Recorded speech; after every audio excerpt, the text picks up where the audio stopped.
subscribe.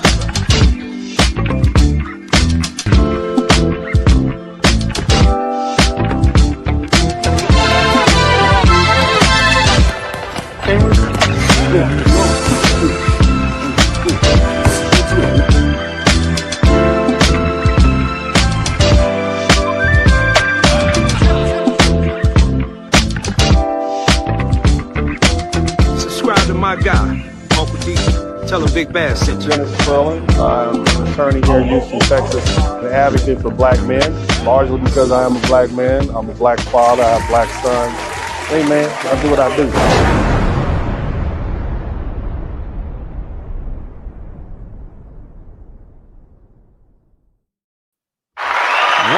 What's up, everybody? Welcome to the broadcast. Shout out to everybody in the chat room, man. Hit the number 1 button and introduce yourself as you get in. Big shout out to Mr. 43TX. Shout out to all of the folks who've been with me for years. Shout out to the new people who just showed up, man. We are going to learn a lot tonight. Somebody type boycott in the chat room. Somebody type boycott in the chat room.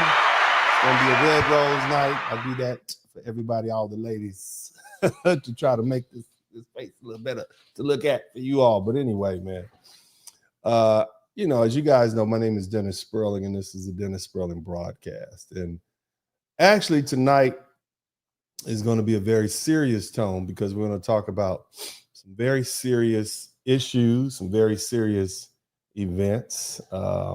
And I've seen this coming. For you guys who don't know, I wrote a 3-part book about 6 or 7 years ago. I actually predicted that Donald Trump would be who he is. This is during his first election. I started writing the book back in 2012, and it finished around about 2016, right before Trump was elected. But the name of the book is Rules to Live By: How to Maintain Peace of Mind and Happiness in a Conflicted World. You can actually go online and purchase these books at Amazon. So feel free to download those books, or you can contact me at spurlingdennis@gmail.com and purchase the books by simple. I can send you a hard copy. I'll even send you an autographed copy of my books. Now, basically, I denote or the underlying premises that I discuss conflict. And when I say conflict, not just war, I'm talking about social conflict, which is what we have right now. As it is right now, we have an incoming population into the United States. Foundational Black Americans have begun to delineate themselves from Africans and Caribbeans because they've reached a threshold point of approximately 25% of the Black American population is non-foundational Black American. And so because of that, we've kind of reached a tipping point. And the truth is a lot of non-foundational Black Americans are beginning to talk stuff. And you can fill in that word. It starts with the S, rhymes with spit, okay? Now, the truth is resources are always going to be limited. People are always going to have different ideas. And at this point, we're dealing with some culture clashes. Now, everybody's mad at foundational Black Americans, and there's really no logical reason why, okay? And what we want to do is, at this particular point, we want to be honest. It's because we've chosen to stand on principle, all right? First, they're upset that we're not participating in the emotional outcry over ICE and the ICE enforcement and deportations. And we're not shedding tears or making special exceptions for Caribbean or African immigrants who are, here illegally. In fact, we're not making exceptions for those who are legally. And there has been, and we've determined, and many understand, this is not our fight. And why should it be? Foundational Black Americans did our part. Over 82% of Black voters cast their ballots for Kamala Harris and the Democratic ticket. And had she been elected president, many of these immigration policies wouldn't have even been happening. But instead of recognizing that, some of these same immigrants have turned their anger on us. And why the disrespect? Why the hostility? The truth is, Africans and Caribbean immigrants now make up 25% of the US population. And that means 1 in 4 so-called Black Americans is either an African immigrant or a first or second generation. And now they feel that they have the numbers and they're feeling emboldened. And they're no longer hiding their contempt. They're openly declaring their cultural and ideological differences with us. And this is what the future looks like if they ever gain cultural dominance in the United States. Disdain for foundational Black Americans, erasure of our legacy, and disrespect for our fight. The problem is, instead of treating them like immigrants from different nations with different cultures and interests, we embrace them. And you all know that's true. Pan-Africanists and the romanticizing of Africa convinced many of our own to open the door and let them in unvetted. But these are the same people whose ancestors sold us into slavery. And the only reason that truth hasn't been front and center for over a century is because early Black American intellectuals believed it would be too divisive. They in the 1920s, they were trying to build a global Black unity, and they feared exposing Africa's role in the slave trade would jeopardize that vision. But here we are in 2025, watching as Africans, especially those who benefit from class privilege, mock, slander, and undermine the very people whose ancestors paid the ultimate price. And that disrespect hasn't gone unnoticed.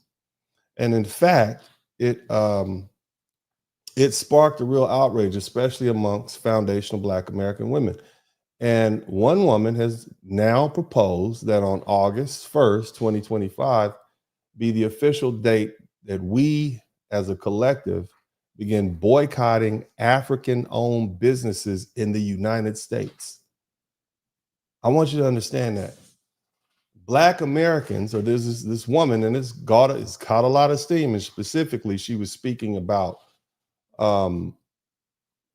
braiding shops, which is big business for a lot of African people. The foundational Black American woman proposed boycotting not just the braiding shops, but others have said all African businesses. And this is not hate, it's about self-respect. And this is what happens when you ignore betrayal for too long. The boycott is the same line in the sand.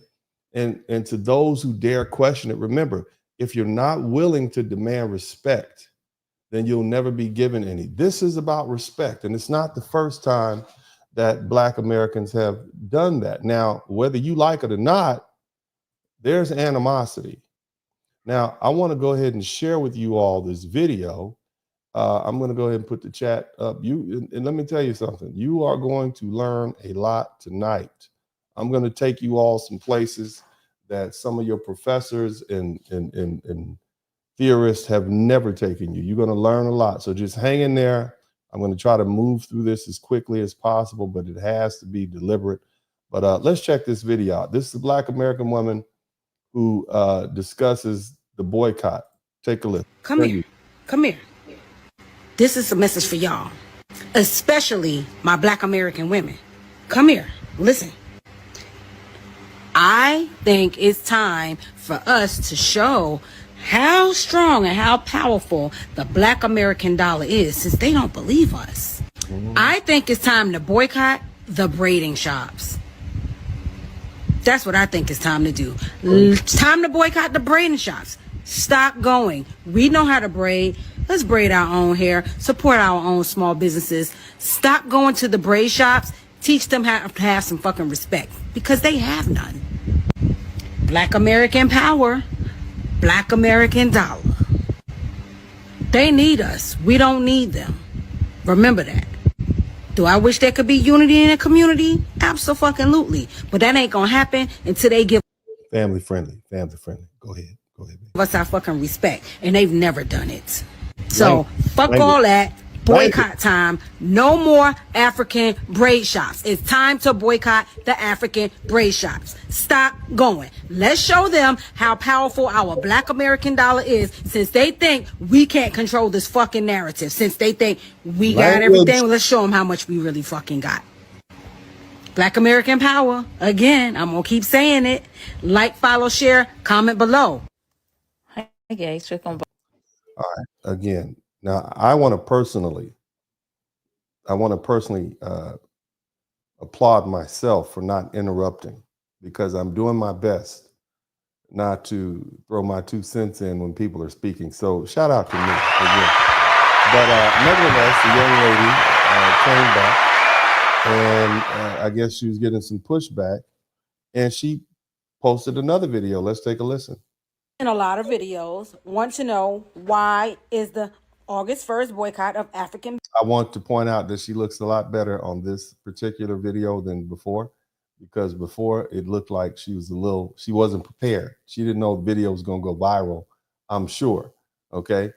But that's okay. You look better now, sweetheart. Look like you got your hair braided. Praise God. Keep listening. Businesses happening. So I've prepared a few snippets for you to watch. Follow along. Fair use. You black Americans, you feel so entitled. Over what? The next right. Lazy ass motherfuckers. Damn. Yes, you guys don't like black Americans at all. You guys just say bad things about them. They're criminals. They're from slavery. They are not from Africa. They don't know their home. Oh, I don't think Africans should be calling themselves black. We have the most genetic diversity in the African continent, and we're reducing it to a skin color. That's a mockery of us as an African peoples. No, that's what we do here in America, because the dominant people who are in the country don't care about your tribe or what country you come from. All they see is dark. Okay. Now we could call ourselves dark. We could be the dark people instead of the black people, but you're going to be black in America. Nobody's going to try to pronounce the tribe that you're from, the country, and they definitely aren't going to try to pronounce your last name, all of them. But we'll continue. Let's keep listening. White people are not the problem in America. Oh, white people. There is a narrative that is constantly attacking white people in America as if anyone born today enslaved anyone born today. So she says white people are not the problem in America. I wonder who's the problem then. If it's not white people, maybe it's the Asians, possibly the Latinos. No, must be the Samoans. It's the Samoans' fault, right? It's not white people, right? Couldn't be white people. I'm not saying it is. I'm just saying I wonder who it is if it's not white people. Let's keep guessing. Today, it did it like nobody that's white today enslaved you. They cannot walk away and Yeah, but you know, they still have this racial caste system that they enforce and benefit from. I mean, you know, I don't want to go there now because it's your turn. So we'll let that pass for now. I'll revisit that another day. Let's continue listening to these snippets. pass the liquor store.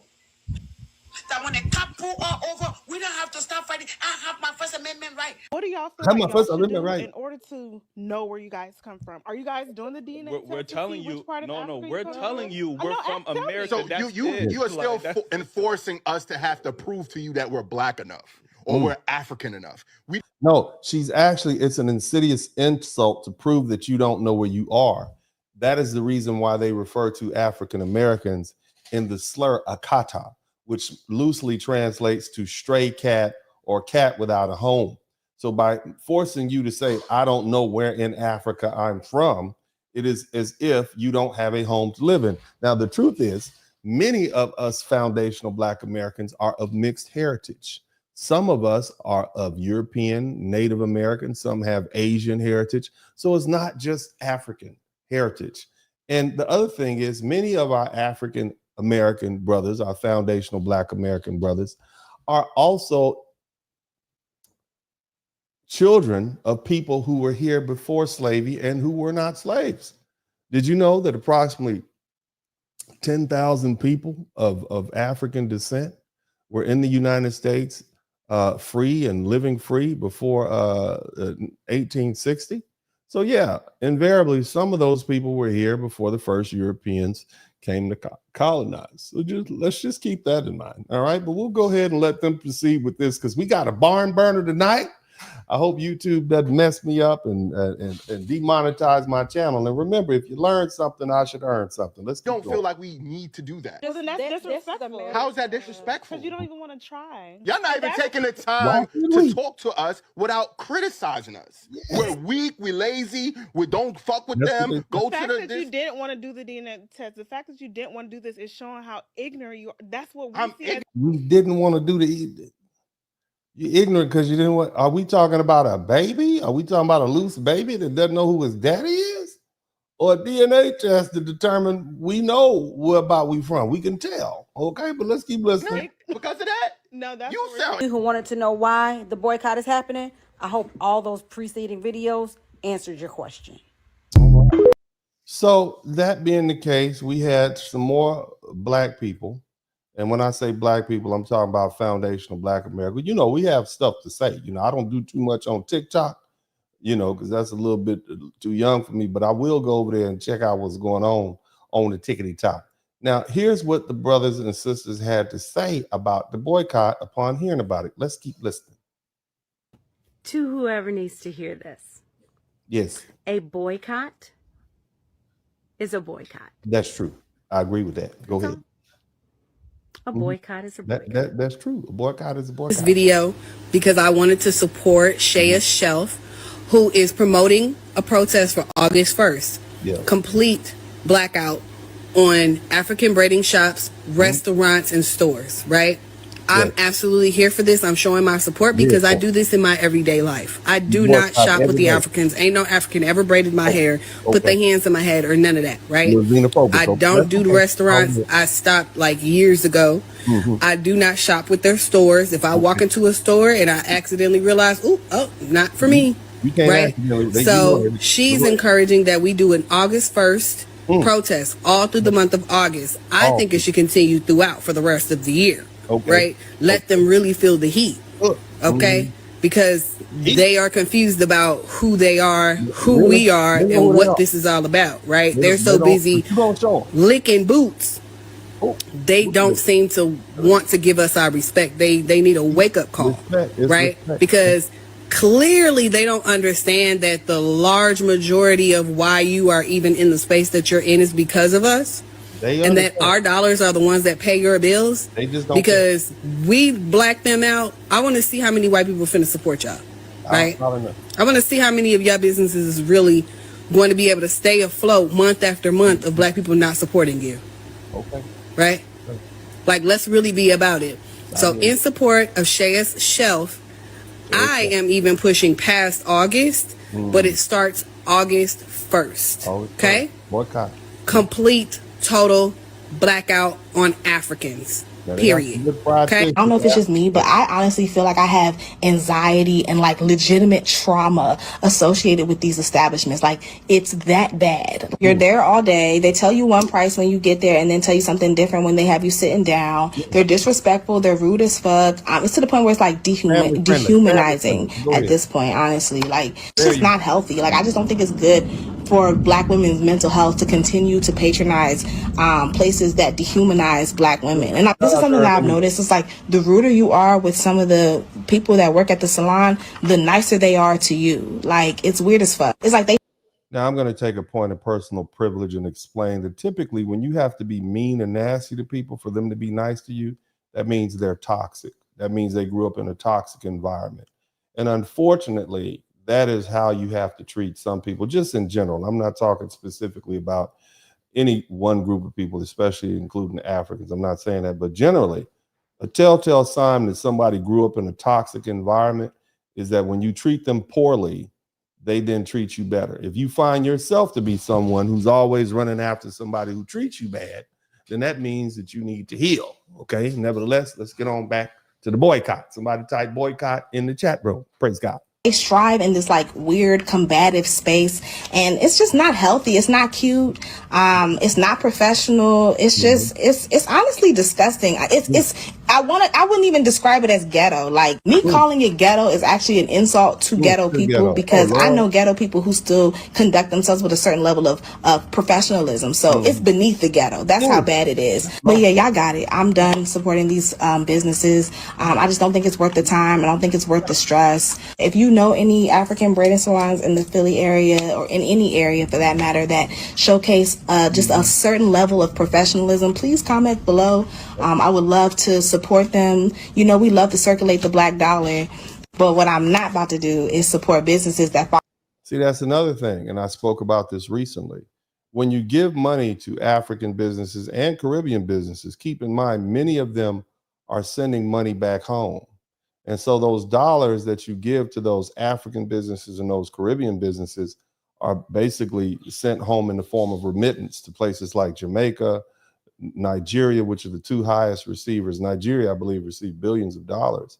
So keep that in mind. If we always talking about recycling black dollars, we assume that the money will be sent right back into the black community, but that's not what happens. Let's keep listening. Foster an unsafe environment for black women and for our mental health. Okay.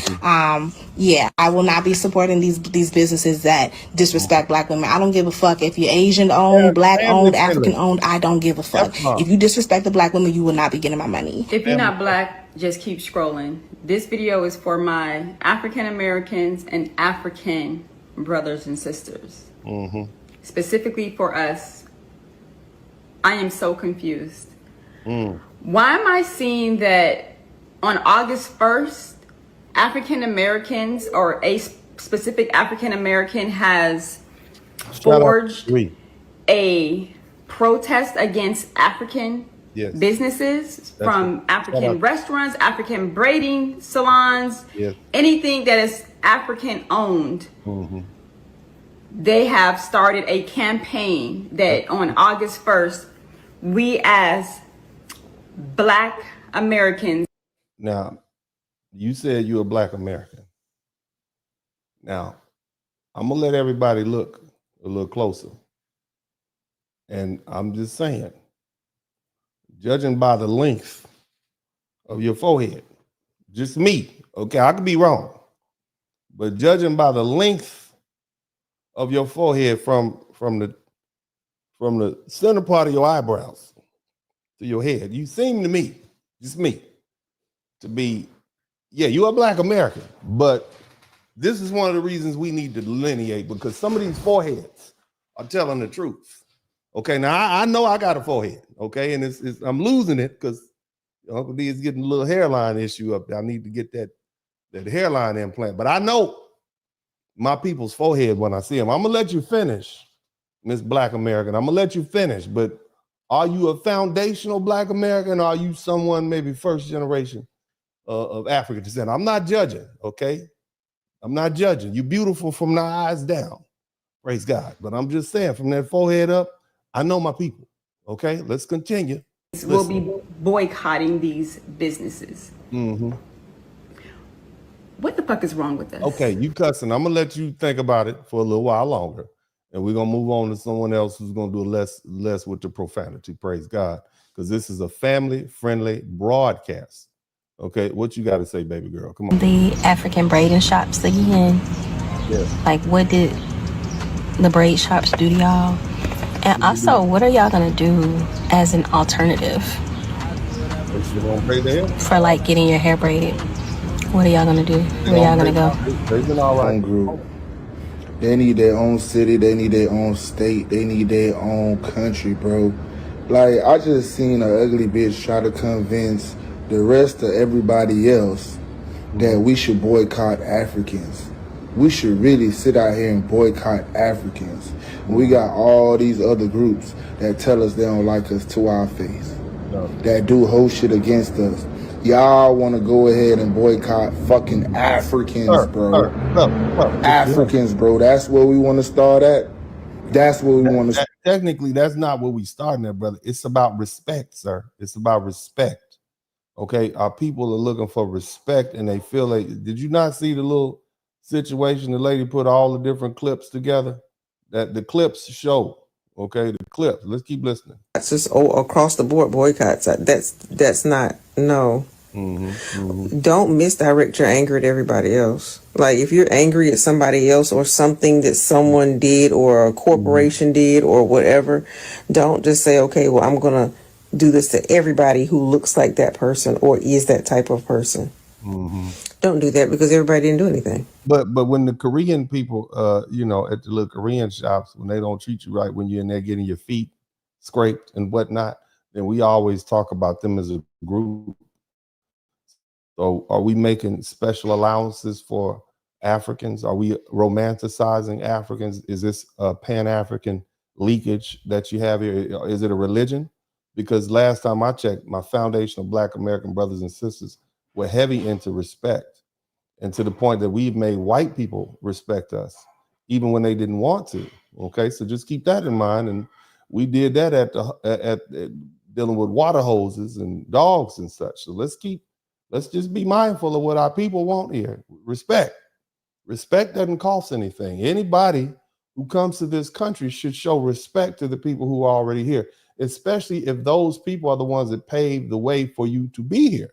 Okay, let's continue listening. And it's not supposed to be out of just pure anger. I'm mad at you. It's not supposed to be vindictive. Do you guys understand that you have free will? Nobody is forcing you to braid your hair with African hair braiding shops. Do you guys understand that you can book with Black Americans through their Instagram, their link in their bio? Go ahead and pay your $500, $600, $700, $800, $1,000 for braids. I think that's what they plan on doing. You didn't have to tell them that, because before you got here, I remember Black women used to braid their hair all the time. Usually your grandma would do it. And if you didn't want braids, she had a device that she would set on top of a stove, which had a flame. Okay. And as a young boy, a young 4 or 5 year old boy, I knew when my grandmothers had put this little hot cone, and I thought it was an amazing device. I wanted to borrow it. Like, what, man, this is amazing. But she always kept it in a safe place because I was a bad child. And she would heat it up on the stove, and then you could hear their hair cooking. The hair would be cooking in the kitchen, okay? And the thing is, you know, if it was a good session, you hear that. And then I could always check my cousin's ear tips right there. Their little ear tips, is that what that's called, the top of their ears? And if it had a little black mark on top, that means they didn't hold their head still. Okay, my grandmother would take that thing. If you move your head too much, hold still. Bam, the little hot straightening comb. Hold still. Hold still. It's amazing. It's amazing. It's the torture device that you find in grandma's house. But let's keep listening to what everybody else has to say about this subject matter. Again, we talk about boycott. We just getting warmed up. It's going to be a long, hot night. Let's hear what the brother has to say. Nobody's begging you. It's simple. Like, every time outrage, backlash. You guys don't get tired. Like, you guys, listen, forehead on this.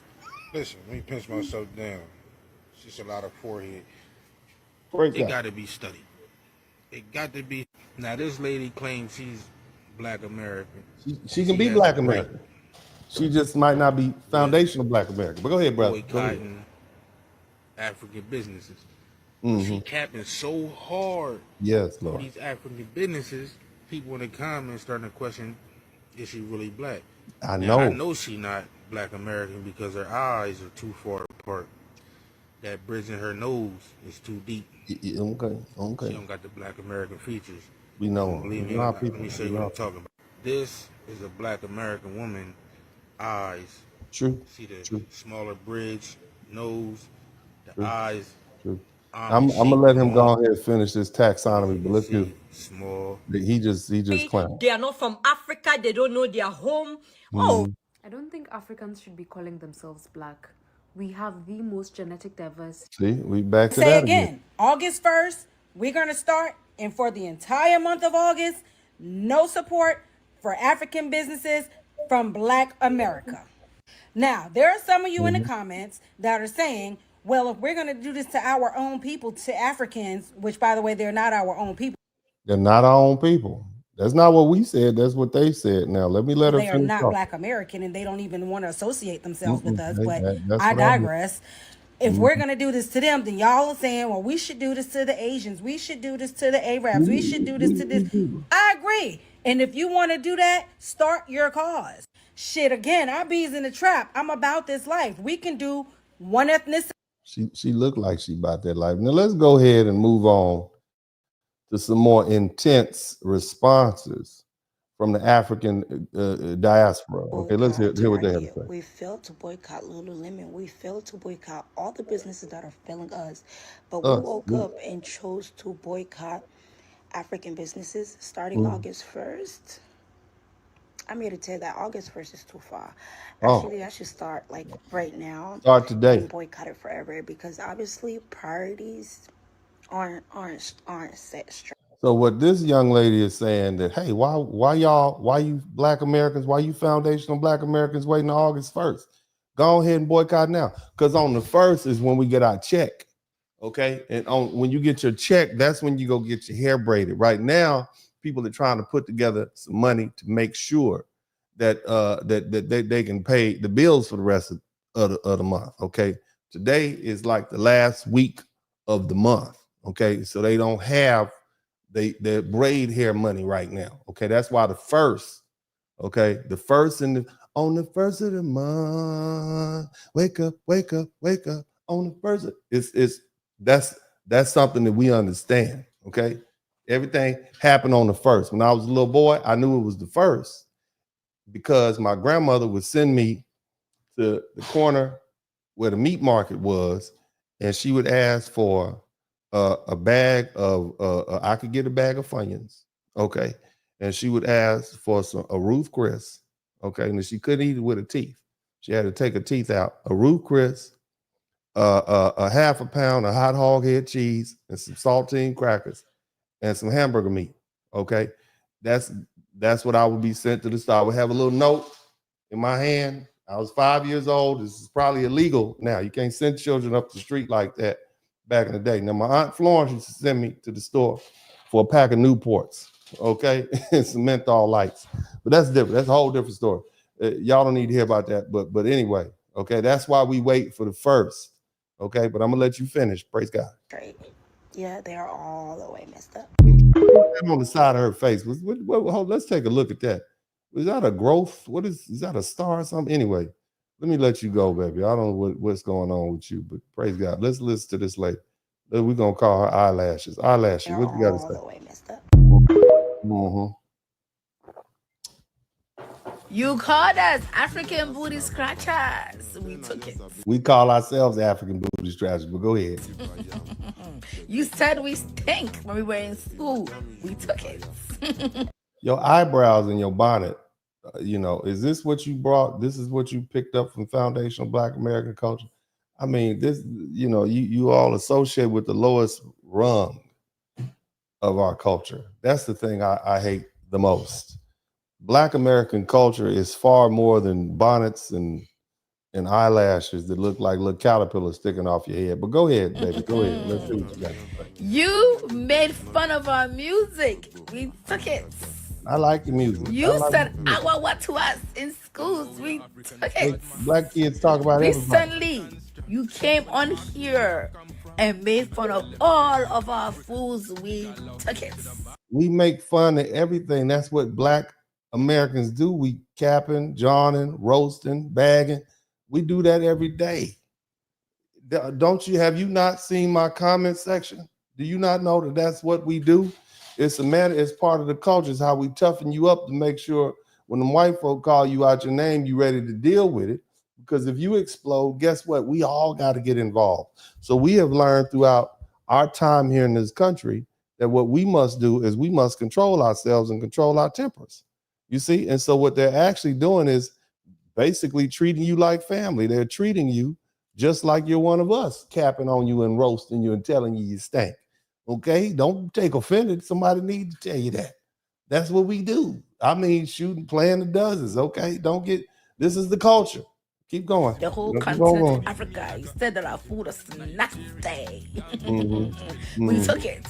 You said nobody lines up to eat African food because it's nasty. You all sold us into slavery and we took it. You all didn't send anybody to come over here and get us, and we took it.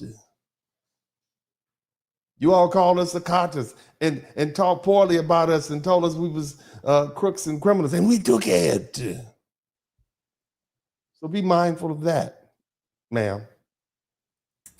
And that we should put butter on our fufu. We took it. Yes. But now you're trying to boycott our businesses? I don't think they're trying. Oh, we're gonna take that too. We're going to take it. And while we're at that, give me back the braids. Give me back. I think we're gonna say, give us back those positions at those colleges and universities. Give us back those positions at those medical schools. Give us back those positions at those PhD programs. Okay, how about that? How about those set-asides? Give us all that back too. While you can have your braids back, and we'll take those positions at the medical schools back and those elite universities. But go ahead, proceed. Or the braids. Somebody says she looked like a mirror. It's okay, but anyway, go keep it fun. Wait a minute. So y'all are telling me starting August 1st, y'all are gonna boycott African businesses? I don't understand where the disconnect happened. Like, I thought we was cool back in like the early 2000s. We were trying to be cool, y'all, but it's a respect thing. It's respect. You're disrespectful. That's what's been said. Thousands y'all was calling us African booty scratchers, making fun of us for speaking a different language and just being different in general. Never really included us. And then here comes the 2010s and shit, and y'all are like tripped out in dashikis, taking 23andMe, Ancestry test. No, we took the dashikis off. It was back in the day they were wearing the dashikis. We started Pan-Africanism in 1965 through the Civil Rights Bill, immigration. We did away with that so you all can come over here. 1965. So just keep on listening. Talk about I'm half Nigerian, don't know shit about the culture, but y'all want it to be. You don't know anything about Black American culture either, and you live here. Why would we know anything about Nigerian culture? How many cultures are in the country of Nigeria? Because there are dozens and dozens of different cultures and subcultures here in the country of the United States of America. So do you know all about Nigerian culture? Because I'm gonna tell you, I've yet to figure out what them Geechee people are doing over there in South Carolina. I still don't understand their culture, okay? I lived in New Orleans, and I don't understand their culture. I crazy people down there, but I like them, you understand? But let's keep listening. And hop on this African trend so bad for what? Just for y'all to take that shit away in the 2020s? And make it make sense. Y'all are gonna complain about going to Shayla, paying $350 for some large knotless braids, and she's gonna charge you half of the deposit, and if you don't pay that shit on time, she's gonna charge you another $10 just because you didn't pay for that shit on time. And y'all are gonna boycott the African braiding shops. Them motherfuckers didn't do shit to you. They do your hair in a fast and cheap manner, but y'all gonna boycott them for what? Yes. I want to make this very clear. Africa is a fucking continent with 54 countries. Yeah, and we're not talking about all the Africans. We're talking about the Africans over here in America who are disrespectful. That's what the sister was saying, okay? I'm tired of y'all bitches getting that wrong because y'all coming on here sounding dumb, stupid, and broke on some real shit. These people come all the way across the Atlantic Ocean to start a new life, don't know the language, don't know the tradition, don't know shit. Get it out the mud, the real depth. Not getting it out the mud. Okay, we got it out the mud. We got it out the cotton field. We got it out the tobacco fields. You're not getting it out the mud, okay? The path was paved before you got here. Just keep that in mind. Definition of getting it out the mud, and y'all gonna boycott them because y'all mad that fufu don't got flavor. Is that what it is? I don't know where this is stemming from. And this is why the Black African American community will always have the crabs in the bucket mentality, because it's our fault. Well, you know, was it any better in Nigeria, baby? Because to me, it looked like y'all didn't like 200 people get unalived over there recently. Let's keep listening. Go ahead. We're doing stupid shit like this over some little shit when this should be the time where we're really united together. We have a whole ass country against us, a whole ass administration against us, and we don't need you against us, sister. Okay, but the last thing we need is to be against each other. But y'all want to boycott African businesses. Stupid. Yeah. Okay. So let's go ahead and move forward. So, you know, it was all fun and games. People had a lot to say, and then it took a very serious turn. Now, this you know, young lady here, okay, with the strong accent. All right, I want you to just listen to it. This young lady here with the strong accent took it a level too far. And I want you to hear what she has to say, and you all tell me what you think about it. But this definitely perked my interest, okay? Let's keep listening. Let's reach the consensus of all African and Caribbeans. Everybody from Jamaica, Trinidad, Haiti, and Africa. just so you know, this message is meant for not just people from Africa, but also people from the Caribbean, Haiti, Jamaica. She's calling all of you all. So I guess that means that she has feels some commonality with you all. Now I know in the UK that the Africans and the Caribbeans are having some little tiff going on over there, but apparently over here, when it comes to foundational Black Americans, you know, they linked up. So I want you Caribbeans, where the Caribbeans at? They're dragging you into this. I want all you Caribbean folk to know that the African lady is dragging you all into this. Is this something we should know about? All right, let's go ahead and keep listening. Not my words, her words. Shout out to Zone 6. That's us, right? If this meet your consent, since the Black American want to go to war, let's try. Let's see. Hold on a minute. Hold on a minute. I'm gonna not talk so you can hear what this woman said. Black Americans didn't say go to war. We said boycott African businesses on August 1st. You said go to war. That's what you said. Okay, I'm gonna let, just so you know, it's not my words. This is the hot mess that's on the internet right now. So let's deal with it. Let's try. Let's see. Let's try it and let's see. All of us that call out one day from work, all of us across the United States, all immigrants call out from work. So, okay, so you didn't mean war. What you meant was some sort of employment strike. You should have said that, because when you said war, this is America. That's what we do. I don't think you understand the difference between an employment boycott or staying at home, calling in sick, and war. You playing, okay? I just want you to know that you're gonna lose your job changing white people's bedpans, ma'am. Okay, you saying the wrong thing on Al Gore's internet. You need to cut it out. But I'm gonna let you finish with your foolish self. Yes. If they want to go to war, let's see what they can prove. And also, all immigrants, like your businesses from all Black Americans, simple as that. Don't let them go into your grocery store. Don't let them go into your grocery store. Okay, so now we're being banned from public accommodations. That sounds mighty white of you. We actually fought had some Supreme Court cases about that. There was a gentleman named the Honorable Thurgood Marshall, who was a great lawyer here, a foundational Black American man who tried a case, Brown versus the Board of Education, and so many others, you know, it's a line of cases there that said that's illegal, public accommodations. But we're gonna go ahead. Maybe that's how you do it in your country, but go ahead. Don't let them go into your restaurant. Don't let them go into your salon. You want to go to war? We will. And also, we can ask all our African doctors, boycott all Black American treatment. So you want the African doctors who have taken a Hippocratic oath to deny health care to Black Americans? Okay, because what now? That's what you want them to do. So they just gonna lose their medical licenses. All right, go ahead with this hot mess. This is where we're going, not me. I'm just letting you hear the footage. Like I said, you don't want to go to war with African. We don't want to go to war with Africa. We are in America, ma'am. we are in the United States of America. We don't have to go to war with Africa because we're not over there. Shout out to that boy. Africa is at war with itself. We are 54 freaking countries. You are 54 freaking countries on the other side of the Atlantic Ocean, ma'am. Okay, you are over there on the Atlantic Ocean, other side, not here in America. Okay, but go ahead and keep on going. The population of African in the United States is more than your Black American population. The population of African in the United States is more than your Black American population. Now, does that even make sense?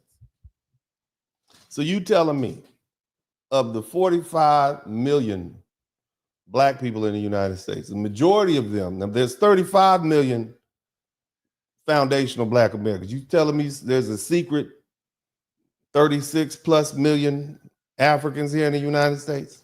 That what you're trying to say?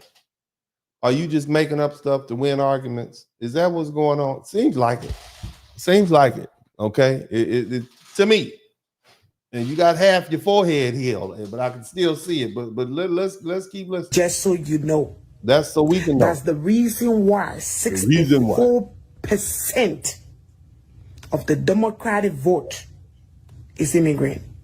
64% of the Democratic vote is immigrant. Okay, is that in? So you bringing the Mexicans into? The Mexicans got their own problems.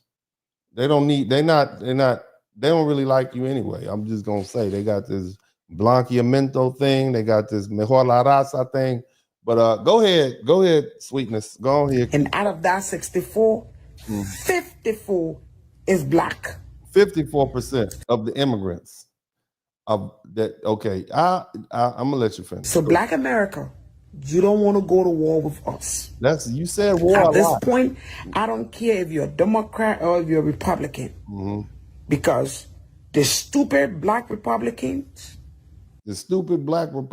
Now I live in Texas, and there's a lot of black Republicans here. Did you know that most Republicans were black before the 1960s? Did you know that? Shout out to all the stupid black Republicans that she called you stupid. Okay, but go ahead, man. That are being controlled by the white tea. The white brought tea? this up, and it seems to be. Why don't you just say white? Why you gotta say white tea? They know who they are. We know who they are. You know, what if they start calling us Black E? That wouldn't be cool. But go ahead. That some of you on the Democratic Party side are also getting along. So you want to pick that fight? We can do so. You talk about war. We can ask our 54% vote to boycott the coming elections. Oh yes, I can guarantee y'all you, even when vote. we boycott it, y'all immigrants, you will have no seat. Let me get my aspirin. Don't play with us. It's gonna be a long night. Where is my? We are calm. We don't intend to insult nobody. We don't look down on anybody. You do insult you people. Went through pain. We went through pain. You went through you went through slavery. We went through slavery in our own house. You went through, man. But we decided in Africa that we're going to put the past behind. We're going to fight for a better Africa. That's what you did. You said you're gonna put the past behind. No, what you did is you put your country behind, and you came here. You brought your behind here to America, where it was nice. We have air conditioning. We don't have Nigeria style mosquitoes. That's why you came here. Okay, that's why you came here. You need to stop with the falsehoods. But anyway, somebody put the ICE hotline in the chat room. We're gonna get that ICE hotline popping. Now, of course, this is a whole nother level of antagonism. Look how handsome I am. Look how handsome I was when I was 40. I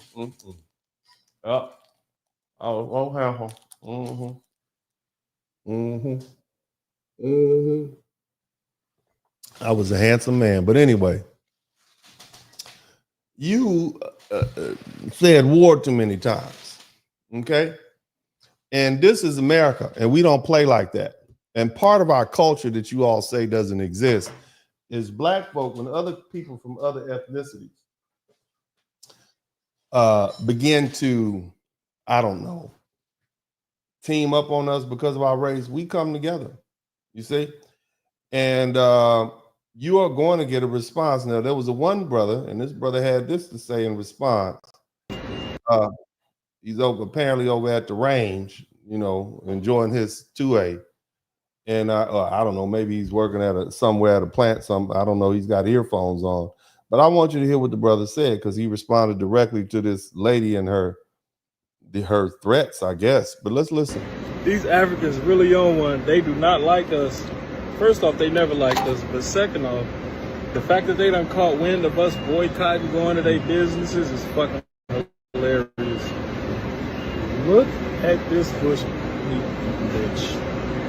I'll be right back. The consensus of all African and Caribbeans, everybody from Jamaica, Trinidad, Haiti, and Africa, if this meet your consent, since the Black American want to go to war, Let's try. Let's see. All of us, let's call out one day from work. All of us across the United States. All immigrants call out from work. Yes. If they want to go to war, let's see what they can prove. And also, all immigrants, like your businesses from all Black Americans. Simple as that. Don't let them go into your grocery store. Don't let them go into your restaurant. Don't let them go into your salon. You want to go to war? We will. And also, we can ask all our African doctors, yeah, boycott all Black American treatment. Like I said, you don't want to go to war with African. Trust me. We are 54 freaking country. Bad facts, ma'am. Bad facts. Well, go ahead. The population of African in the United States is more than your Black American population. Just so you know. That's the reason why 64% of the Democratic vote is immigrant. And out of that 64, 54 is Black. So Black America, you don't want to go to war with us. So, first off, bitch, I don't know who you think you threatening. Let me tell you this. Come on, bro. Look, the brother's gonna go in a little bit on it, but I'm just saying, let's listen. Black Americans, we've been spending money with y'all willingly.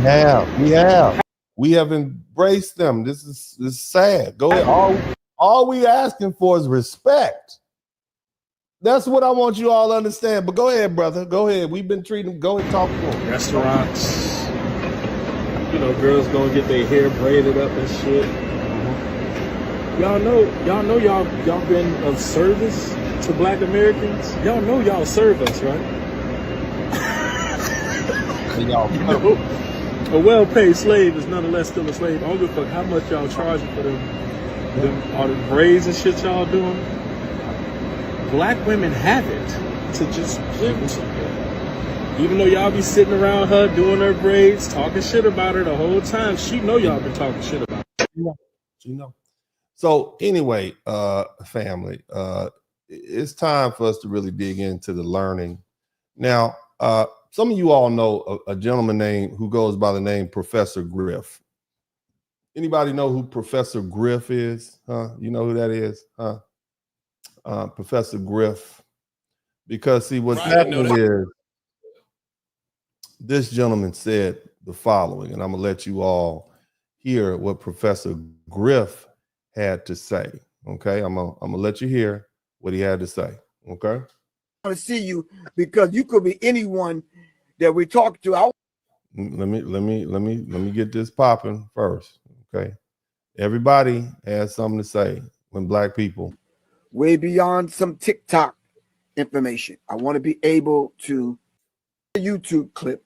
Way beyond some TikTok information. I want to be able to read these things for myself. Africans as a broad term did not sell Black people into slavery. Show me where there's an African slave trade on the continent of Africa. Can anyone send me some references? I'm gonna do African slave trade. Show me where that was happening. So as you see, this gentleman, Professor Griff, a lot of these people are Pan-Africanists and they have romanticized Africa. And they're going out of their way to try to convince us, oh, just let this slide. Just keep listening. Fair use. On the African content. Please give me some references. We're going to do it. We're going to make sure we give you the references, sir. We want to do that, sir. Put the invitation back in the chat. All right. So, and there's another man. See your face in case I bump into you at Walmart. This is a situation. There's 54 countries, I believe. Okay. Ghana apologize. Yeah, so he's talking about Ghana. Europeans. That's one reference. So what I'm gonna do is I'm gonna put the gentleman's link in the chat room. Y'all can go over there and check it out. But this is one of those things that came up as a result of this threatened boycott, because people keep saying we're on the same side. and we're the same people. But a lot of people say no, we're not. We're not the same people. And so because of that, you know, because of the animosity that's coming up now, I got some other videos. And, I didn't know that. What he's saying? I didn't know that. They run this shit down. They run this shit down. And the reason you said, shouldn't we hate the Africans who participated in the slave trade? I want you to show me one country in Africa today that benefits right now from the fact we was enslaved. You're moving the goalpost. I'm not moving the goalpost. Are. No, I'm not. You are. You no, said, I'm not. Yes, you are. Stop. No, I'm not. Stop. So what the man is trying to say is there's no one country that benefits from no one African country that benefits from the wrongs they did to foundational Black Americans back in the past. And so therefore, and because of that, they should be we should let them slide. Okay, they should be allowed to escape without punishment. And you all know my opinion on that situation. I believe that everybody responsible for foundational Black American pain and suffering having to do with the slave trade, anybody involved owes us a debt. And I'm just going to call it like I see it. Now, let's continue listening to Dr. Umar Johnson. Stop. You said Portuguese people or the Portuguese, and I'm agreeing with you. They were some of the pioneers of this bullshit. I'm agreeing with you. Stop. I'm agreeing. And they're not done. Can I ask you a question? Can I ask you a question? You're not Who colonized Brazil? You're not letting me Who finish. colonized Brazil? Portuguese. Who still controls Brazil? Portuguese. I made my fucking point. True. I'm not. I didn't get the point, but go ahead. That don't matter. Brazil is the largest population of Black people outside of Africa. And what are they flipped? Portuguese. What's the point? What's the point? I didn't know that. Fuck he's saying. Why you so loud, brother? Why you so loud? You gonna pop a blood vessel being that damn loud. Go ahead. I didn't know that. They run this shit down. They run this shit down. And the reason why is because they established. Too many Black people that don't want to go with me to Brazil when I say that, for that to be true. No, there's more of us in Brazil than any country on earth. I don't know the point. We're gonna let him keep talking. Shout out to Johnny outside of Nigeria. He's right. 1,000% right. Brazil is Black. So let me ask you this. Imani's question to you was, should we hold the same contempt? And I answered his question. No, you didn't. Yes, I did. Yes, I did. Let me answer it. I gave him a... You're talking loud, sir. You're talking loud. You won't let the brother get his word in. But you gonna... Let me ask it, please. Hold on. Yeah, no, you owe them. Hold on. Okay. The difference is, no African country benefits today from the slave trade. That don't matter. They still did it, sir. And I would even argue that the benefit that they did have for participating in it was minimal, because right after slavery ended, what happened next? Colonization. When we finish today, you're gonna see how the Africans' participation in the slave trade is what gave rise to colonization. You all are gonna learn in a minute. You're gonna learn something tonight. It's gonna be painful. I'm gonna burn your ears up tonight. Came into Africa and enslaved you in your own land. But here's what I want you to understand, which I think you know anyway. The transatlantic slave trade, what we call the Ma'afa, was a European enterprise. They built it was a what, sir? Built it, they ran it, they benefited from it, they expanded it. Did anybody else benefit at all? Did anybody else help build it and maintain it? Sir, let's be honest now. It was not an African-controlled enterprise. It was not. Listen to what Dr. Umar said. It was not an African-controlled enterprise. There were some Africans involved. Some. Somebody type some in the chat room. Some Africans involved. Let's keep listening. Absolutely, but that was minimal compared to the grandiosity of the scheme itself. It was minimal. Keep listening. You understand what I'm saying? Praise God. Let's keep listening to you, brother. We heard you. You was all When y'all say that African people sold us into slavery, what it teaches me is three things. One, that you guys don't view us as a diverse set of people with different genotypes and phenotypes, cultures, ethnicities, religions, clans, nationhoods, kingdoms, you name it. You view us as the same people, one race, one monolithic group of people. But we not the same. We all in the club, we all fam. Like, that's literally how y'all see us. Number so two, we're not the same. is that So did she just say we're not the same? Okay, we're not the same. we people in modern times tend to look at history from a 21st century perspective rather than the perspective of the people who were living in those times. All right. And number three, what it teaches me is that a lot of you don't seem to see slavery as something that happened to African people. You think because you've delineated from Africans and Africa, and rightfully so. No, it sounds like you all delineated from us when y'all determined we were not the same, and then you put us on those ships and sold us. That's what it sounds like to me. You all delineated first, ma'am, based on what you just said. We're not the same, ma'am. That's what you said. You seem to think that Africans are this big bad boogeyman that just rounded up all these people and sold y'all off. When in reality, the average West African and Central African in this day and age is related to the people that were sold, not the people who were doing the selling. So just because they're related, that's what we said. They are related, but you all said they're different people. Now you're going to have to pick a lane and stay in it, but let's keep listening. People that were selling slaves were aristocrats, were kings and queens, were chiefs, were people of... So you telling me the aristocrats and the kings and queens were the ones that hopped off, they hopped on a camel, and they rode off to the middle of Nigeria and Ghana somewhere with the camel, and they rounded people up and dragged them all the way back to the shore. That's what you're telling us. Wasn't it? Nobody else helped, because my understanding is in order to get to the coast, people were sold often 5 times. That means 5 different groups of people handled these folk, and everybody benefited. Shout out to Johnny Harris.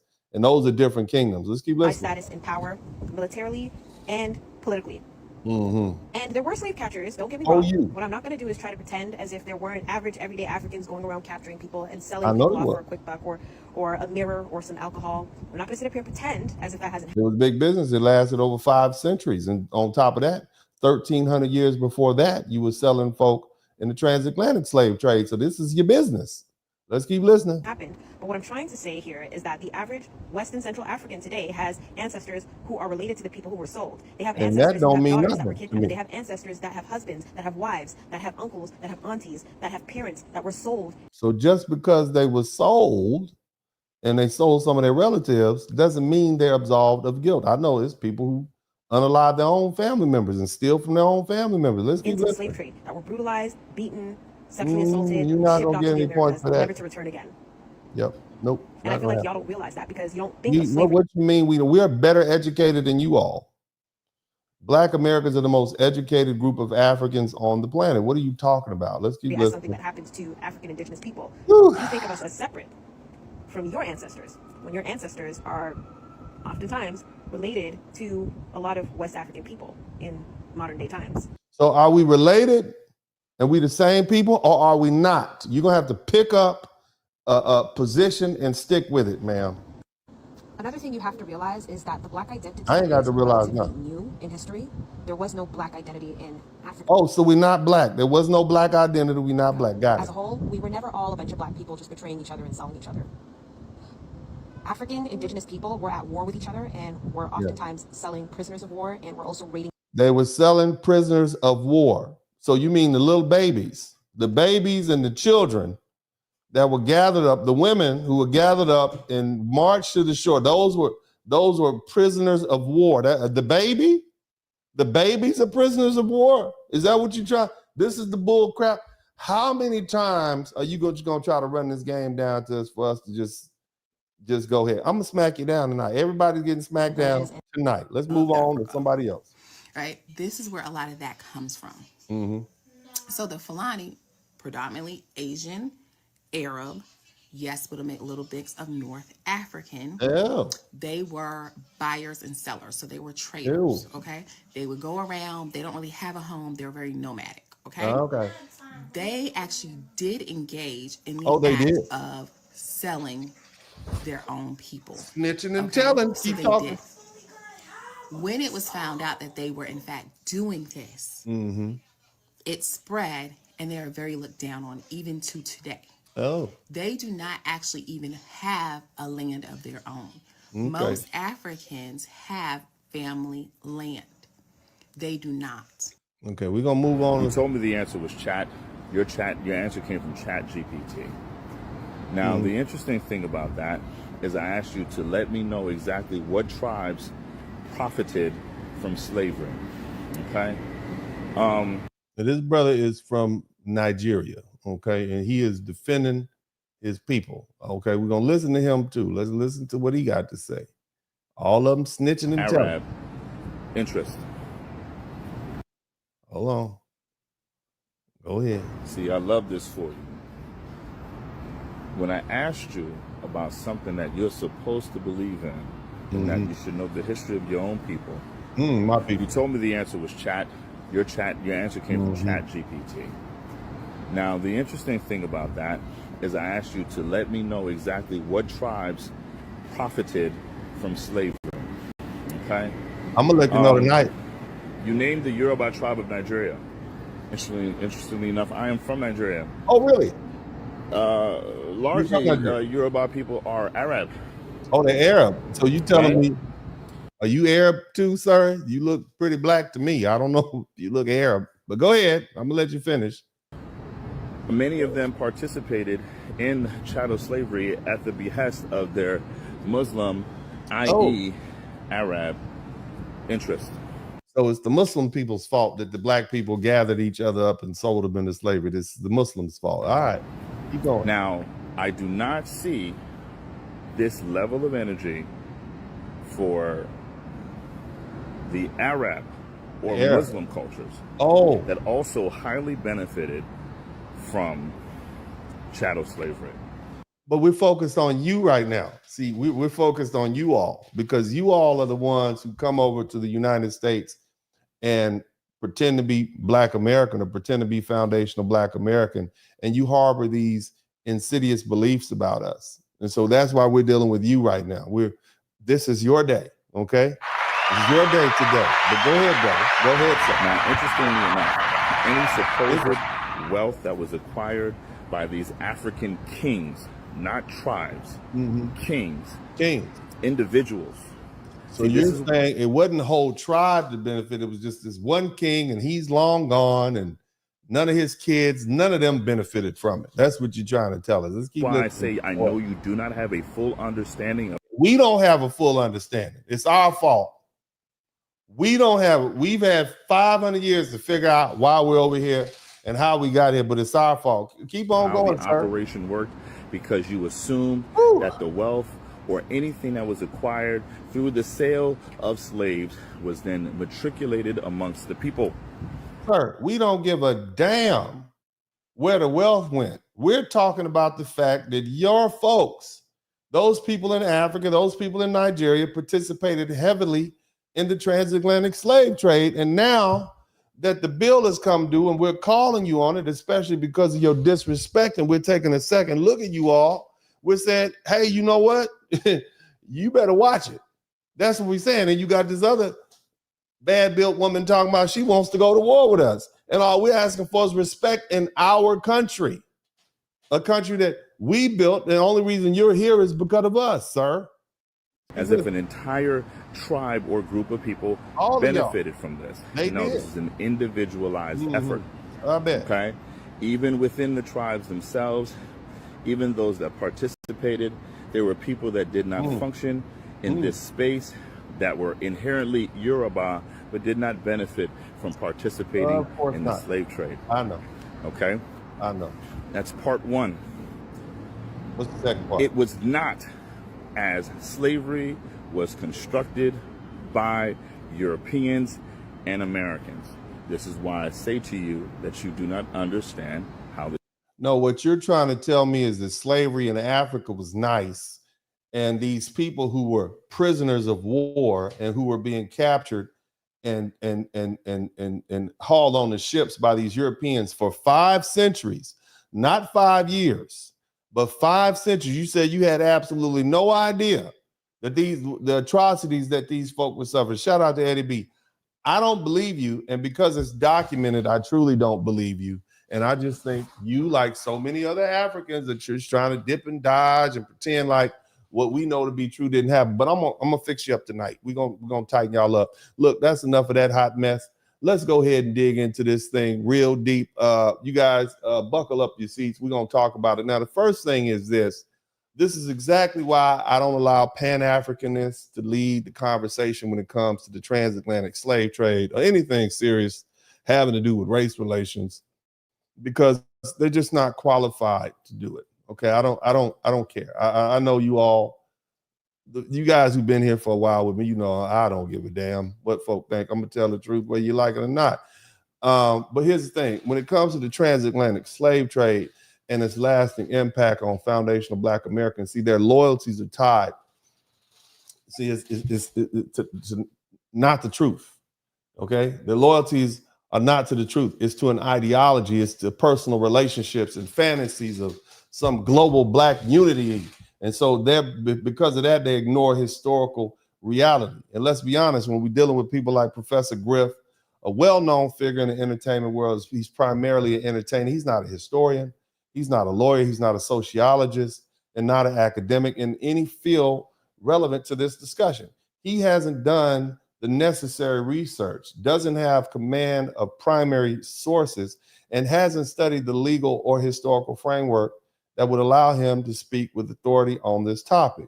And to even begin a meaningful debate with him or many of these other folks, you would first have to educate him on a specific history and legal context of African involvement in the transatlantic slave trade. Then you would need to give him the opportunity to study and form his own opinions. And until then, he's speaking out of turn and doing more harm than good by denying the well-documented historical fact that many African elites actively participated in the capturing and selling of trafficking of Africans to European slavers, along with hundreds of thousands, if not millions, of regular everyday Africans. And see, his denial is not just ignorant, it's dangerous. It disrespects the memory of millions who were betrayed and shackled and sold. And it undermines the very foundation of the reparations and recognition movement. Now, here's the thing. We're going to go ahead and get into it. All right.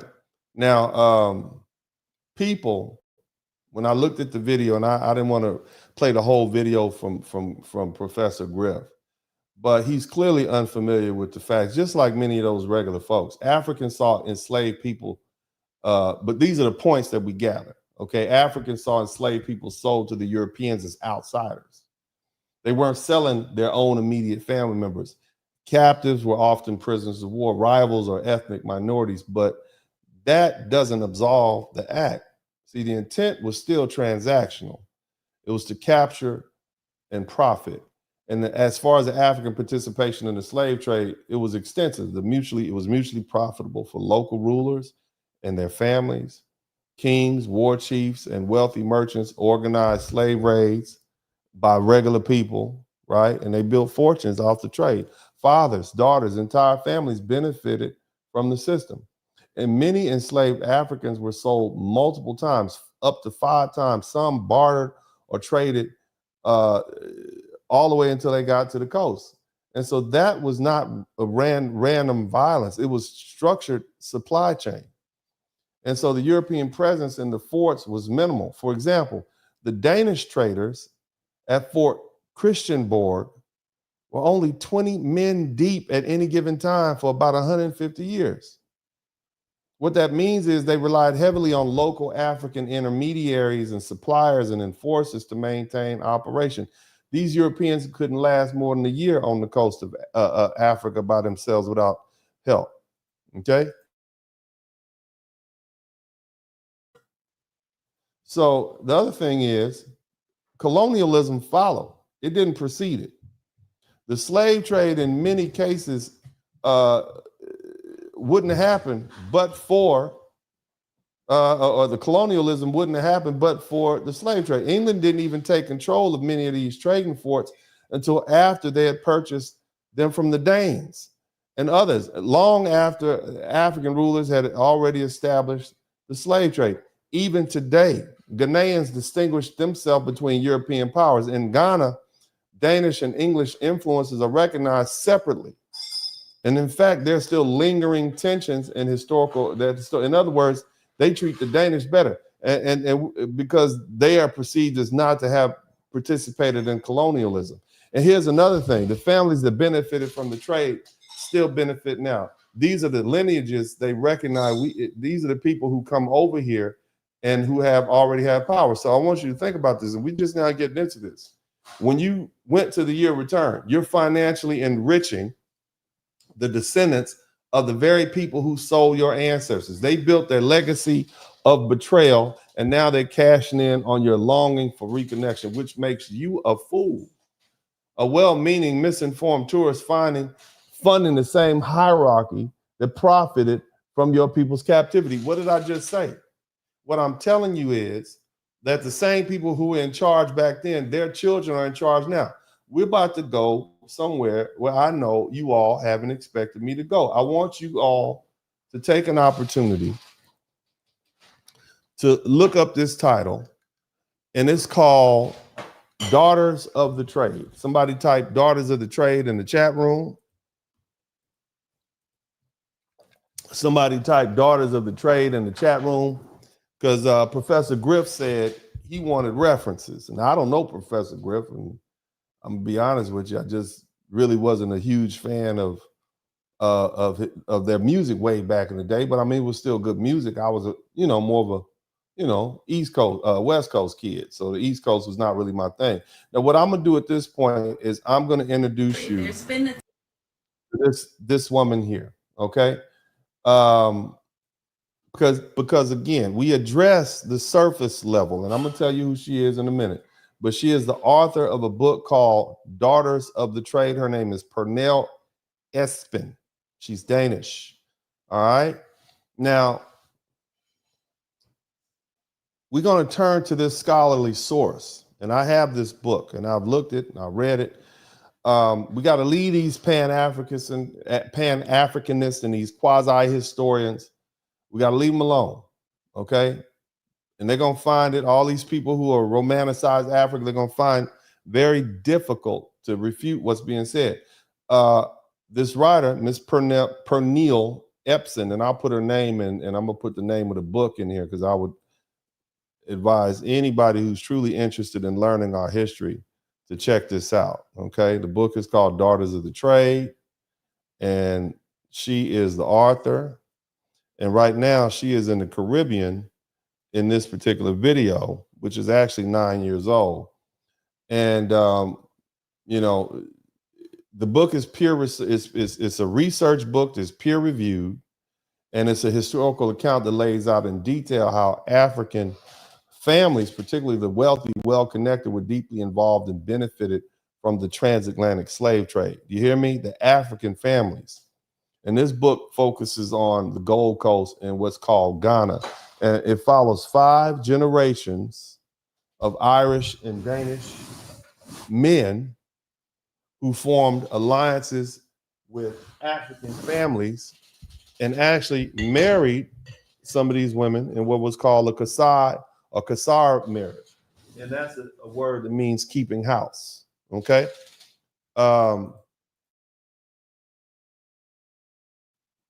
Okay? This wasn't about love, it was about profit. They were strategic business partnerships. European traders relied heavily on their African wives and in-laws and for a trade network, for language fluency, local customs and protection. These African families in turn gained access to property, European surnames, and status for their mixed race children.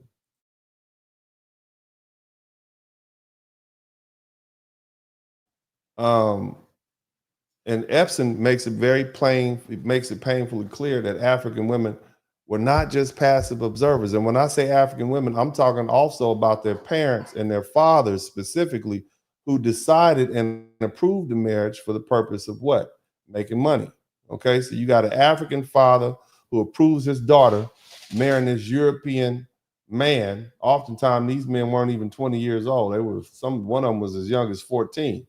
All right, so these European dudes, okay, married these African women, and they did it for the money. And see, this isn't a rumor. This isn't emotional conjecture. This is fact. It's documented through records, personal accounts, and lineage histories. For those who still believe African complicity in the slave trade is a myth or a distraction, you need to check this book out, Daughters of the Trade. Now, at this point, I'm going to go ahead and let this play. I will be giving some play-by-play.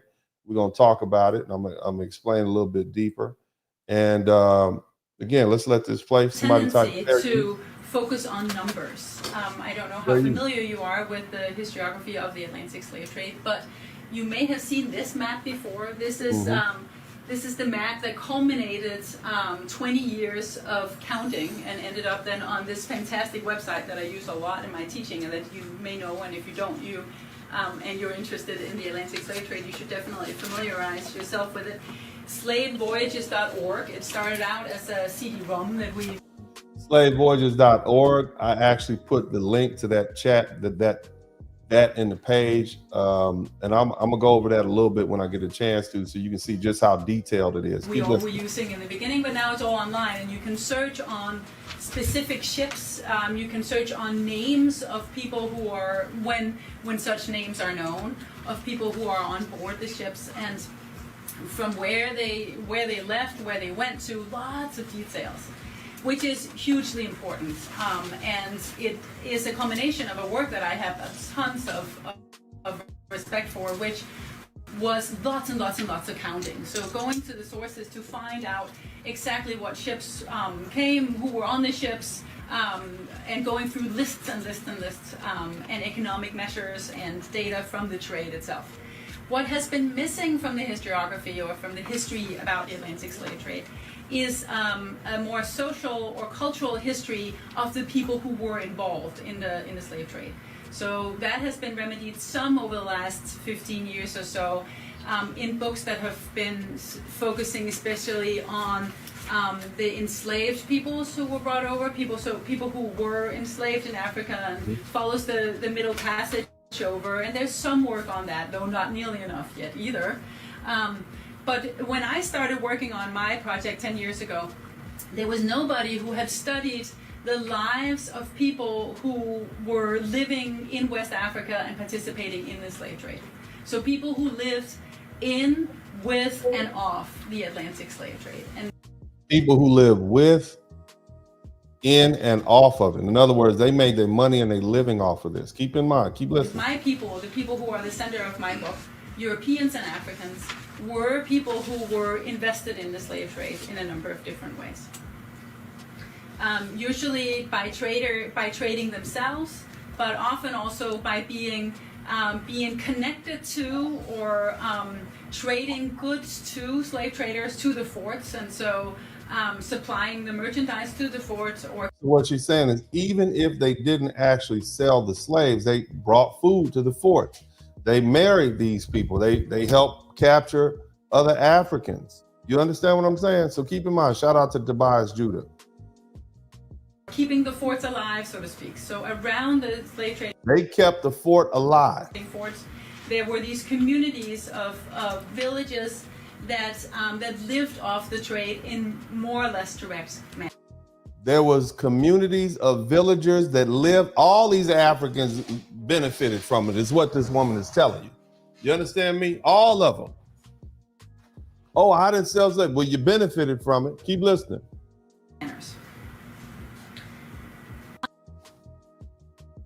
Okay, so that's the opening. Let's keep listening. Are y'all with me? We're gonna learn. You said there was no resources. We got all these people out here who swear up and down Africans had nothing to do with it. Now, anyway, I wanna, before I go any further, show what this is going to explain to you, this particular part. And I have the music playing in the background because I don't want any issues from our good friends at YouTube. But this section, she's going to explain in this book, Daughters of the Trade, that the slave traders, the white Europeans, did not, and I repeat, did not go very far inland. Keep in mind, at this particular fort, there was only about 20 European men, all right? They did not go that far inland. Who do you think, and these people, our African ancestors were sold over 5 times sometimes. So who do you think was doing all the work? Who do you think was going on the inland and doing all the purchases? Let's keep listening. Show you a couple of maps to just place it in the world so that you don't float around and forget. So this is my study area, Accra, here in present-day Ghana. This is Ghana. This is that little armpit of Africa right there. You got Ghana up here. You got Nigeria over here. Keep listening. On the coast, and this is the study area that I've been focused on is basically the lines of the borders of Ghana today too. My study does not go very far inland, as did the slave traders not. My study does not go very far inland because as the slave traders did not. You understand what I'm saying? You didn't have white men jumping off of ships, running up into the interior of Africa, running back, capturing enslaved Africans and bring them to the boat. Oh no, they didn't do that. This is big business. They married African women at the behest of their African fathers because it was big business. And it was big business for centuries. And before that, it was big business when they were selling to the Arabs. So Africans been in the business of slavery. Hell, they just basically done away with slavery in Africa. I mean, golly, let's keep listening. And we can talk more about that, the whole process of enslaving people and bringing them to the coast. And my book also stays mainly on the coast or in the coastal area, coastal region. It focuses primarily on Osu, which was the village that is now today a quarter of Accra.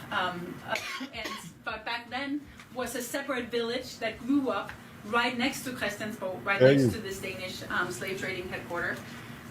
But along by all the other. Now again, I want to make sure I say fair use to YouTube. We, keep listening. If you guys can hear, hit the number 1 button. Slave trading forts on the coast, similar little villages grew up. In my case, the people who lived in Osu were primarily Ga speaking, but there are also some Akan speaking people who live in the Accra region, who come to Osu a lot and who have family in Osu and in and out. And so there are also lots of Akan people in my study or in my region, but primarily Ga. And so Ga families settled on the coast after or at the same time as Portuguese traders came to the coast to be traders. And so we're primarily traders, but also.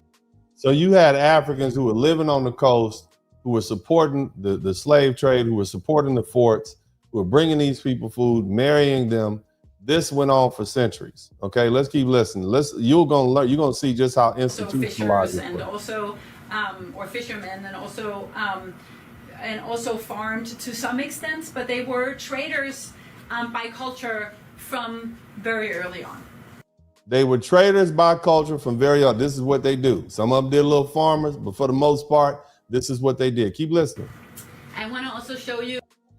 All right, so we're gonna go on to the next video. We're gonna roll through this.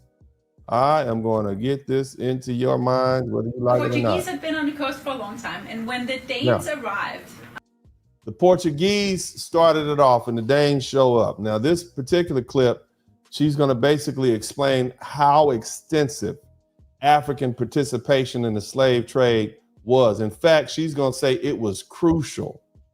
All right, and the network of family provided by marrying in was crucial. Okay, she's going to explain that Africans were captured a long distance from the coast, hundreds and hundreds of miles, and they were sold multiple times or traded multiple times. Let's keep listening. Hit the number 1 button. In the 1650s, the Danes first arrived on the Gold Coast. Mm-hmm. They adopted a number of practices from earlier Portuguese traders on the coast, but also from Africans who were used to trading with Portuguese traders. Mm-hmm. One of the institutions that they adopted from Portuguese traders was the marriage institution that my book is about. The marriage institution, the Kasar, okay? In other words, before the Danish people got there, and that's those, for you guys who don't know, the Danes, the Vikings, before they got there, the Portuguese were there. They had married into these African families. You understand? They had married into these African families. And then once they was finished, they're like, okay, we out of here. The Danes took over. All of these African families wanted these white European slave owners to marry their daughters, marry into the family, become one of us, and we'll help you get rich and you can help us get rich. That's how that went. The marriage institution came to be known as casare in Danish, which was from the Portuguese casar, to set up house or to get married. And the practice was an interracial or intercultural institution that Portuguese traders had used to marry into African families. intercultural trading is really difficult. Intercultural slave trading is incredibly difficult. So You hear it? It's already hard enough. You don't understand the same language. You got different cultures. You can't come to somebody else's land and just start snatching people up and put them on boats. You don't have enough guns for that. You don't have enough. This is 1600, 1700. You don't have enough. You had to get complete cooperation from the people who were there. Okay? Keep listening. So slave trading is a very, very difficult business, as you may imagine, right? Because people will resist becoming slaves, of course. And in other words, she said there is uprising. People are fighting against you. You see? Let's keep listening. so there is an incredible amount of both violence and an organization that needs to go into being a slave trader. So it is an even more difficult kind of trade than fur trading, for instance, in North America, where lots of marriage. So what she's saying is, even the Native Americans, when we first had settlers and pilgrims and people who came, matter of fact, that one of the best known fur traders was a black man who started Chicago. I think his name was LaSalle. He was a fur trader. They would go in, they would marry Native American women, they would have children, they would become part of the family, and they would make money together. That's what marriage was about. Okay, marriage was not always about romance. It was about what? It was about finance. It was about bringing families together. It was about survival. So keep listening. This also took place. And actually, you can see that in the early modern world, all over, everywhere I look now, there are interracial marriages between European traders and people who they're trading with in the Americas. So basically, what this woman is telling you all, that these European men would go around the world and they would marry local women. They would have children with them. They would gladly accept it into the families. And they would breed with these women and they would make money. And then the cold part about it, many of them were married. They go right back, or if they weren't married, they go back to Europe, Britain, England, and get them some real wives. You see what I'm saying?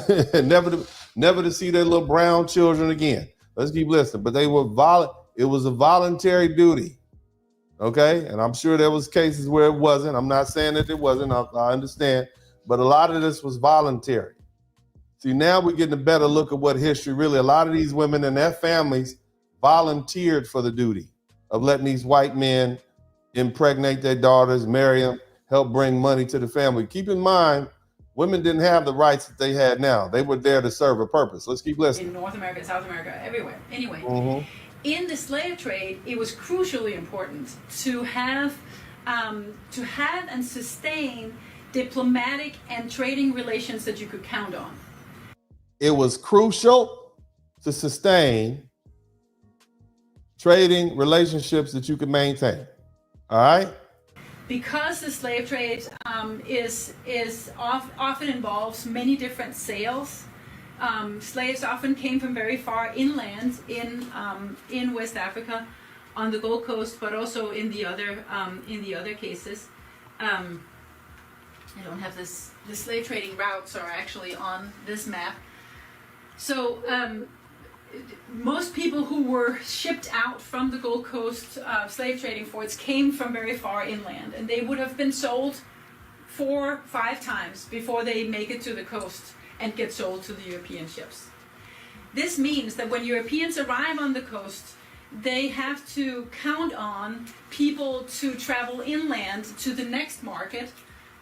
When Europeans arrive to the coast, they have to count on who? People, right? They got to count on people, black people, African people. You see?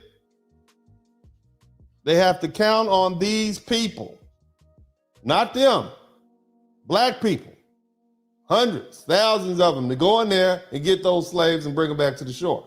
Kumasi, for instance, in this case. And bring goods in. So they would bring in iron rods typically, or some kind of material that you could exchange for people who you could then bring back to the coast.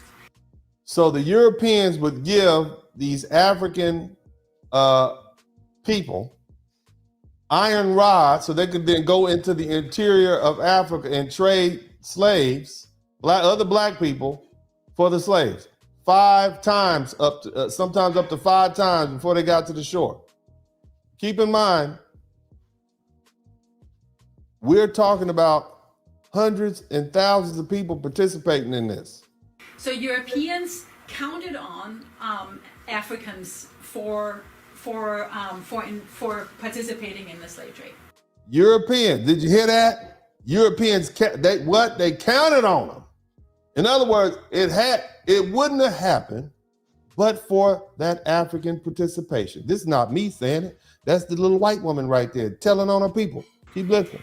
And to do that, they needed trading partners that they could trust. And one of the ways to become a successful trader on the Gold Coast, and I believe the most important way to become a successful trader, is to marry into a West African family and getting the networks that comes with that, right? So not just your wife, but your in-laws and the whole kinship network that trade ran along the lines of in West Africa.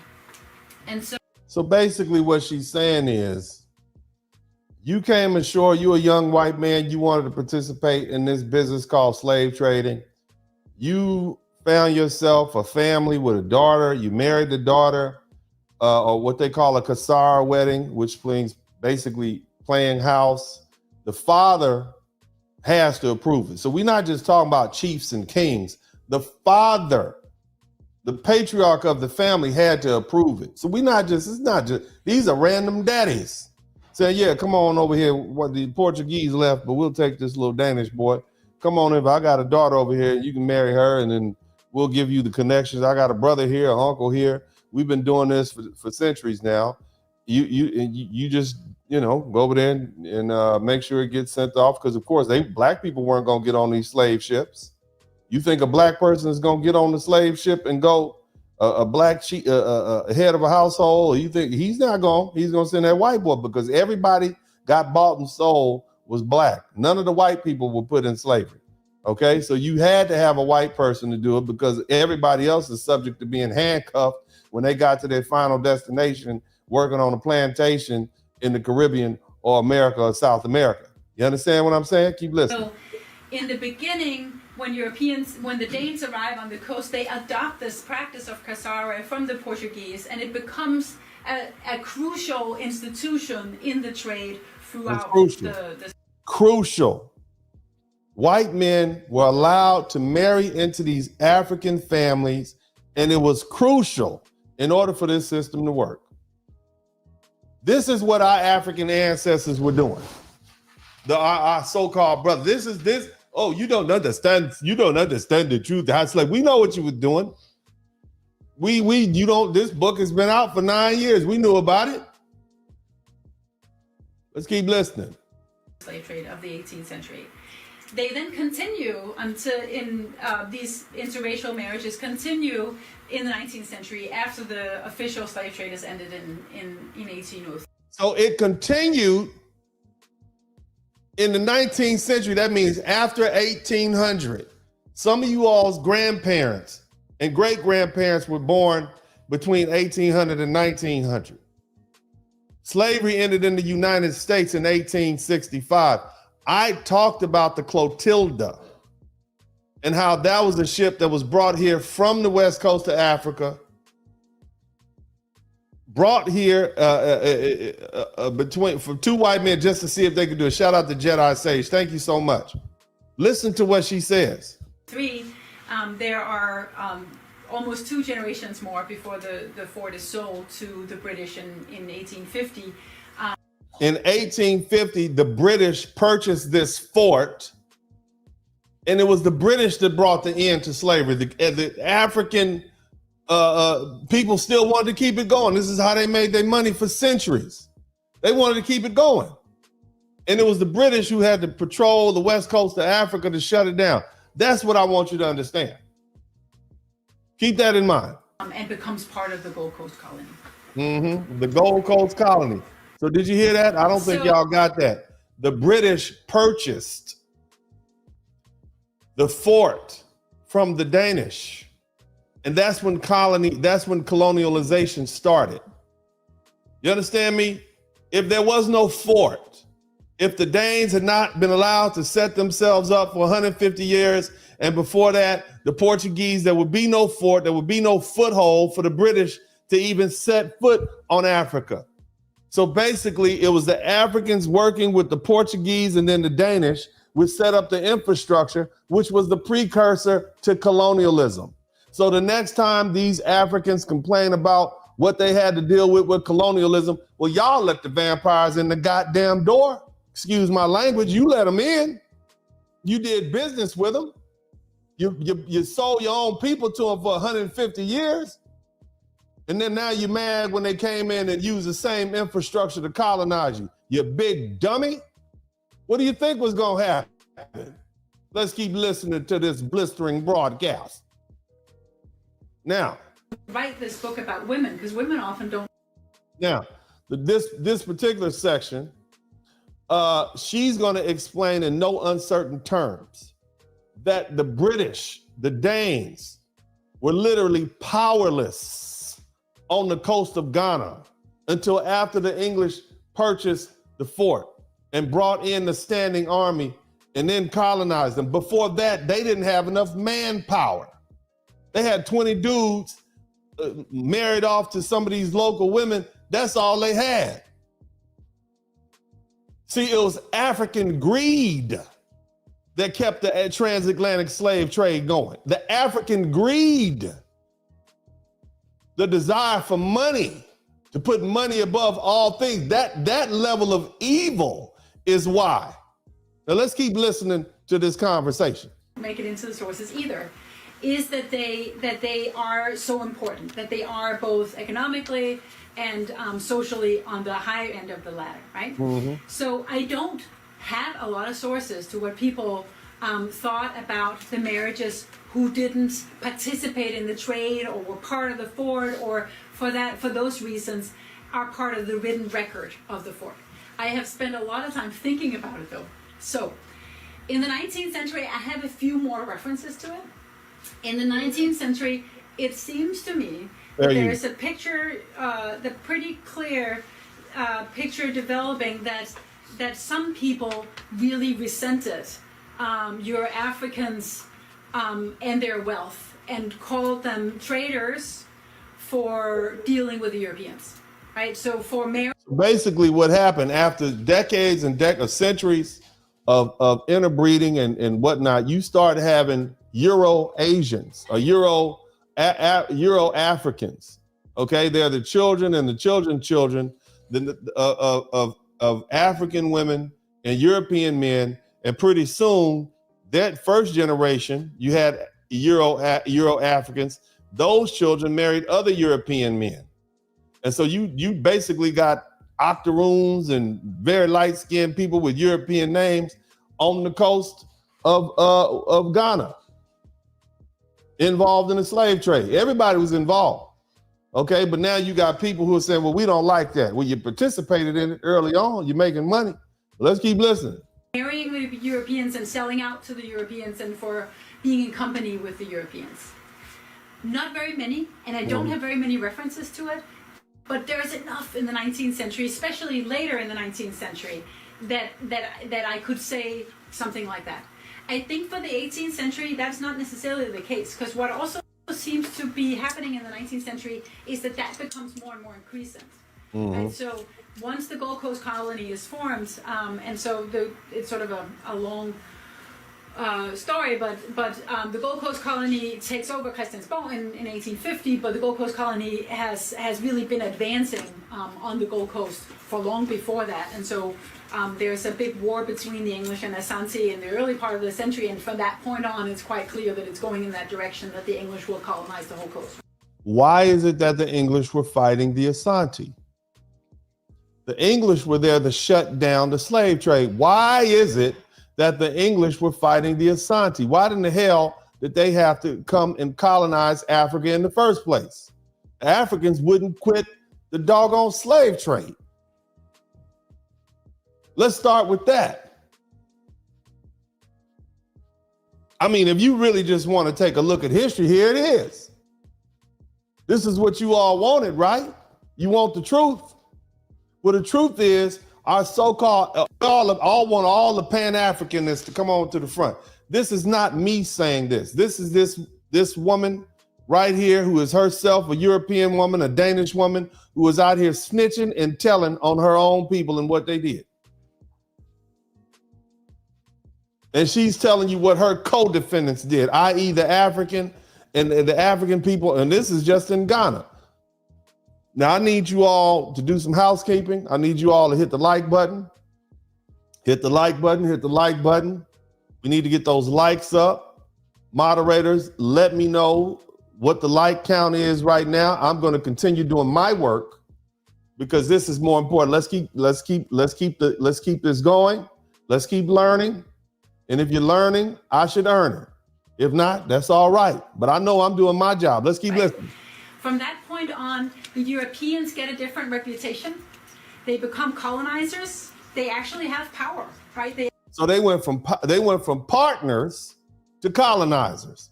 I want y'all to hear that again because I need y'all to understand what's being said in context. It's quite clear that it's going in that direction, that the English will colonize the whole coast, right? Very From that point on, the Europeans get a different reputation.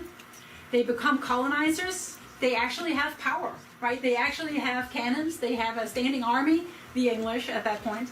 And the Danish also have much more power than they did in the 18th century. And so I think that the image of Europeans changed. I think in the early 18th century, there were 20 people at the fort. They were completely dependent on African support. Right. They could not have defended the fort by themselves at all, right?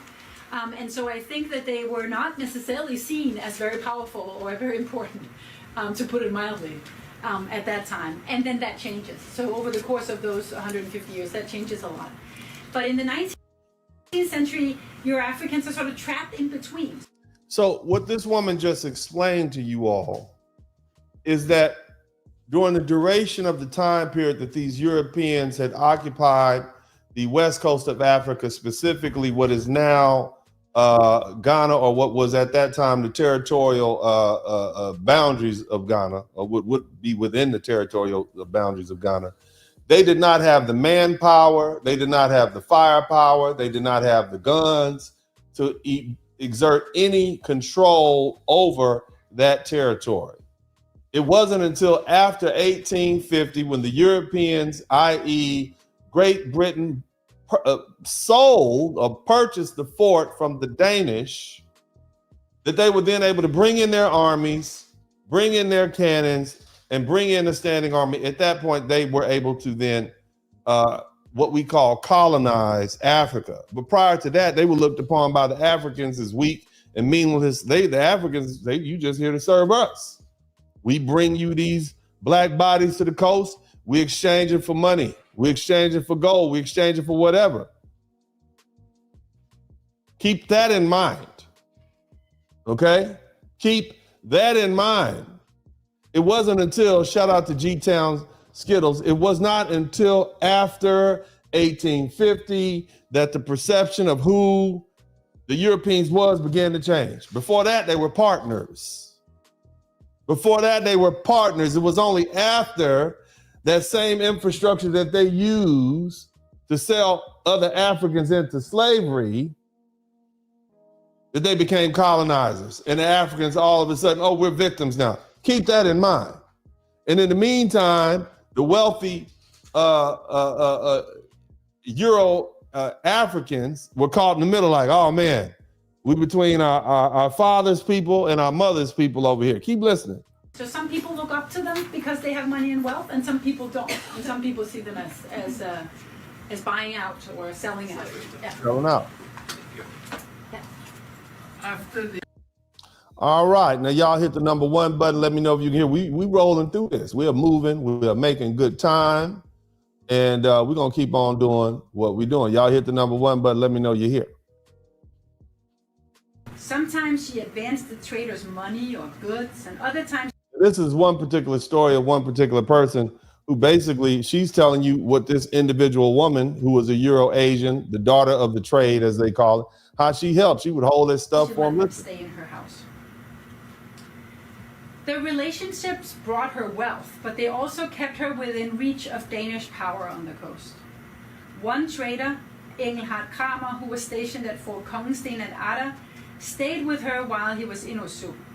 She let him keep a few private belongings in a chest in her house.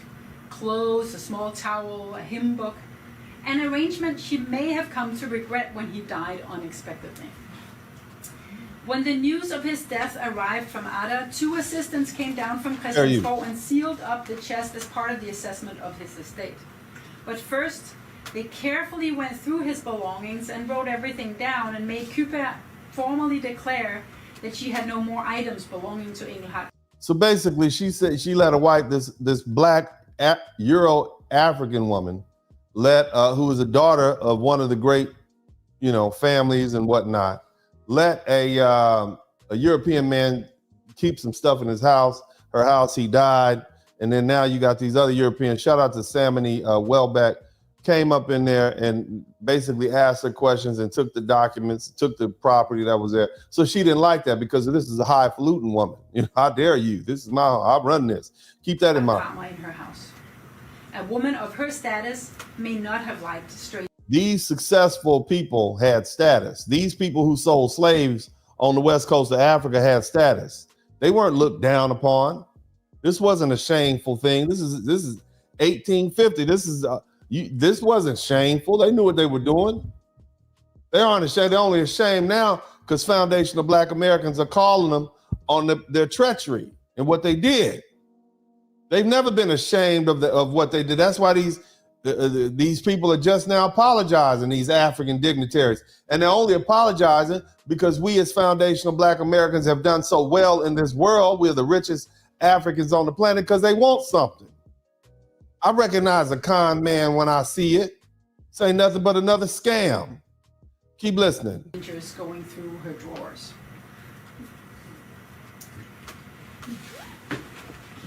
So the book does not end in 1769. It follows then 2 more generations.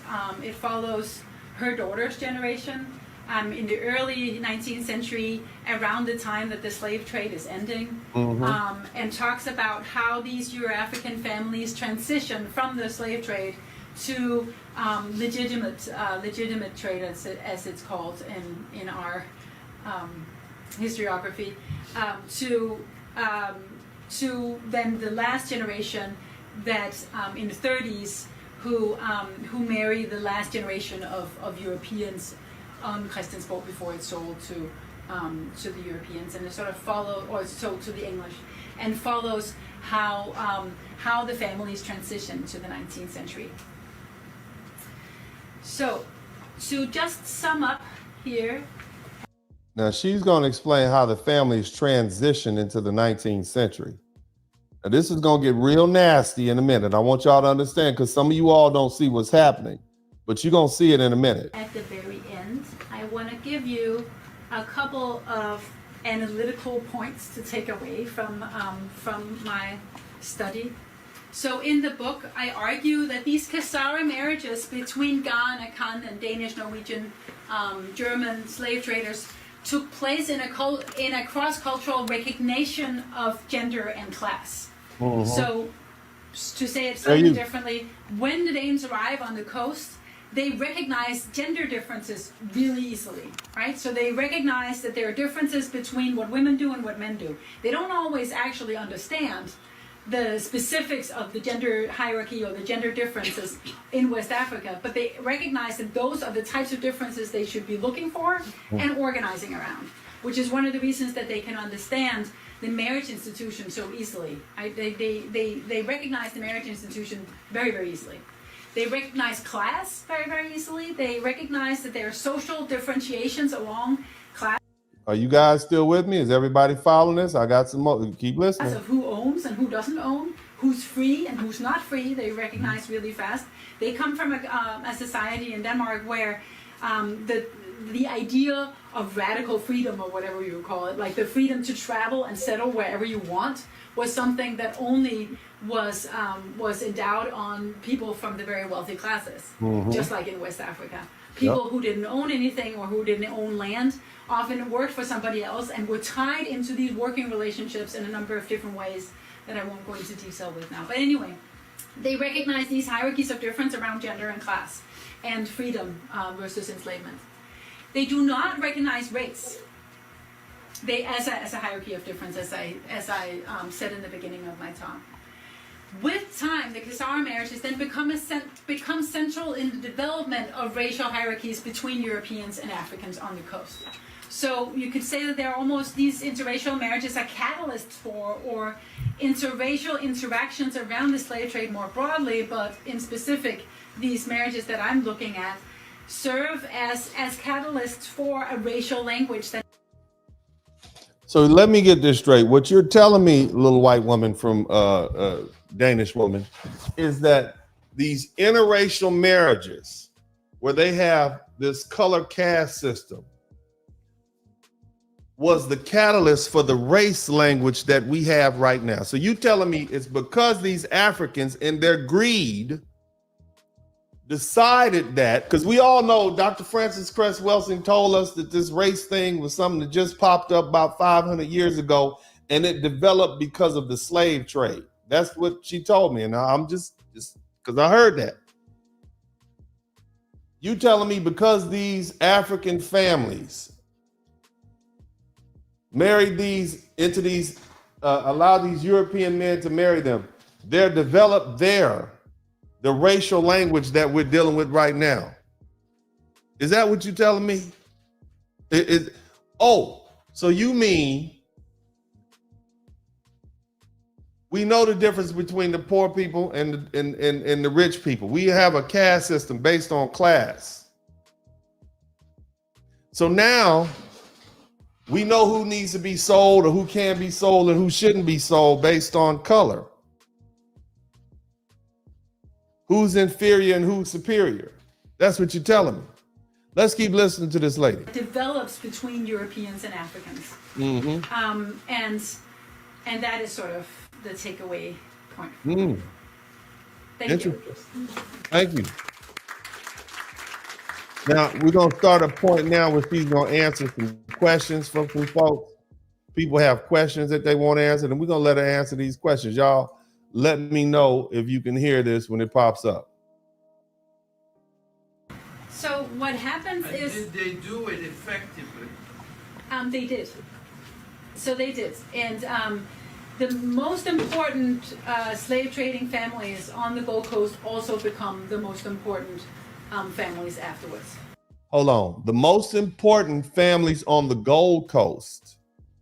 In other words, the most important trading families, slave trading families back then become the most important families moving forward. Let's keep listening to this. So that's also sort of a longer story, but the most important slave trading, so the slave trade continues. It stops officially in 1803, but Ghana does not out.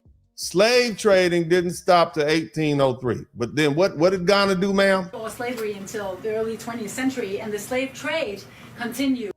So Ghana didn't stop slave trading until 1900 something, 1920, 1910. You understand what I'm saying? You see why these people are not apologizing for what they just stopped selling slaves. Some of your grandmothers were alive and they were still selling slaves in Ghana. Unofficially. And you all still, you telling me in 1910 and 1920, they didn't know the horrors of slavery? And you fools who are listening to this, who still swear up and down, oh, the Africans were innocent. They didn't know what they were doing. You don't think they knew what they had? The telegraph, they had photographs, they had everything. You don't think they knew what they were doing in 1910 and 1920? Are you kidding me? They had they had trains and photographs. The Europeans do not police it very well, and so it continues to Brazil, for instance, until late 19th century, right? You may be familiar with that story, but so unofficial.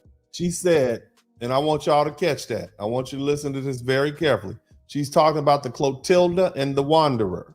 Right? You may be familiar with that story. Listen again. Well, and so it continues to Brazil, for instance, until late 19th century, right? You may. It continued. Slavery continued in Brazil to the late 19th century. You understand? That's all. That's like 1890 or something like that. They were still sending black people to Brazil when we had cowboys after the Civil War. Keep that in mind. When you start, shout out to Cooley, when you start saying the Africans didn't know what they were doing.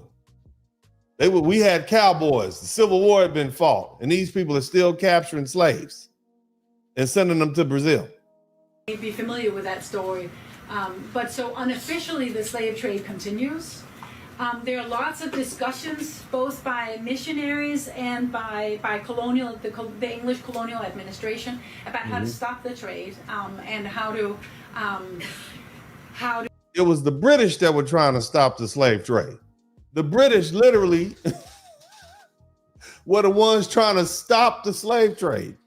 It was the Africans who wanted to continue slave trading, and it was the British who were riding up and down, sailing up and down the coast of Africa, blowing up ships and hitting cannonballs in the side of ships, trying to stop those pirates and those people who were shipping slaves to the New World. This is what the British were doing. As we keep blaming the British for slavery. If the Africans had said, okay, we'll stop, slavery would have ended. Yeah, so how to police the trade. And from those types of sources, we have a pretty clear sense that the important families are still selling slaves and are still... The important families were still selling slaves when we had cowboys and Indians in the United States of America in the late 19th century. Okay? Jesse James was over here and black people in Africa were still selling slaves to Europeans. I want you to put that in perspective. Under the table or illegally through at least till the 60s, the 1860s, right? So it continues for a long time after. In that period, though, the families also managed to transition to other types of trade. So the cocoa trade becomes really important in Ghana, right? And that starts in the 19th century. And so other trading products, cloth is always a very important industry in Ghana and becomes even more so in the 19th century. So that's growing, right? There are attempts to make colonies, coffee plantations. Cocoa plantations take off, coffee plantations don't really. So here's what I want you to understand, family. Basically what they're saying, we got to give these people something else to do.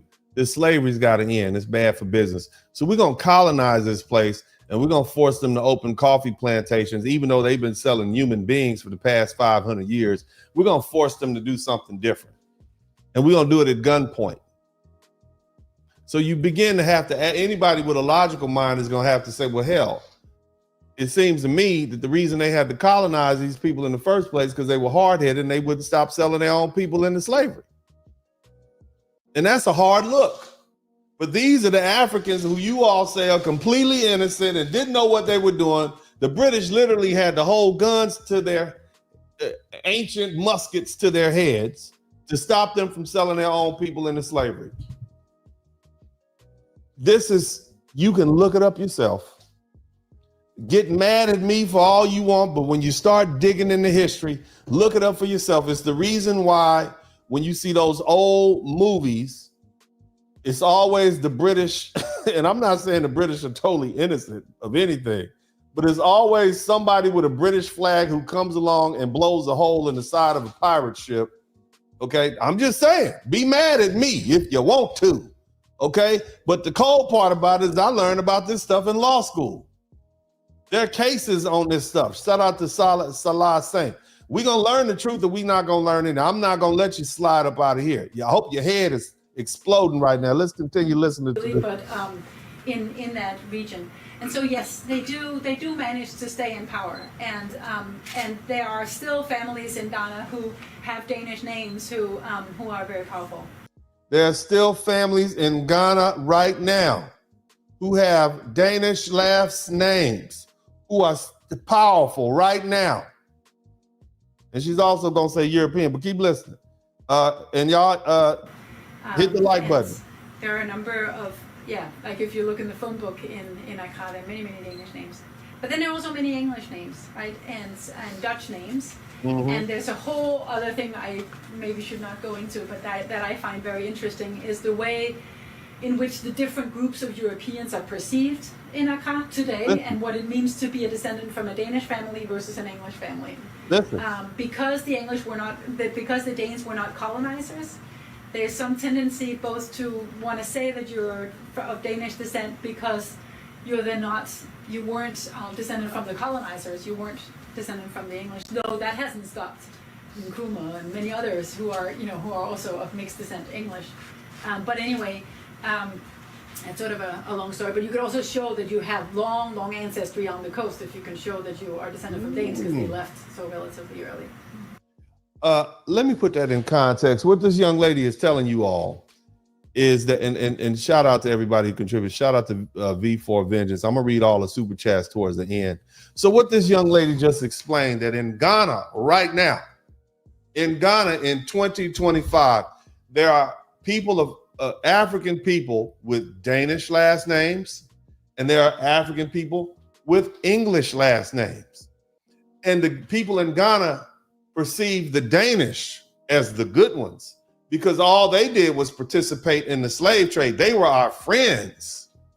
They were the ones who, these were the ones who we work with. These are the people who helped us make money for centuries. Of course, along with the Portuguese, but those black Africans with British last names, they're perceived as bad because they're colonizers, and they came over here and they held their muskets and their cannons to our heads, and they made us, number one, stop selling slaves, stop selling our own people into slavery. So they're perceived as bad. Do you see how butthole backwards this African culture is that you all romanticize?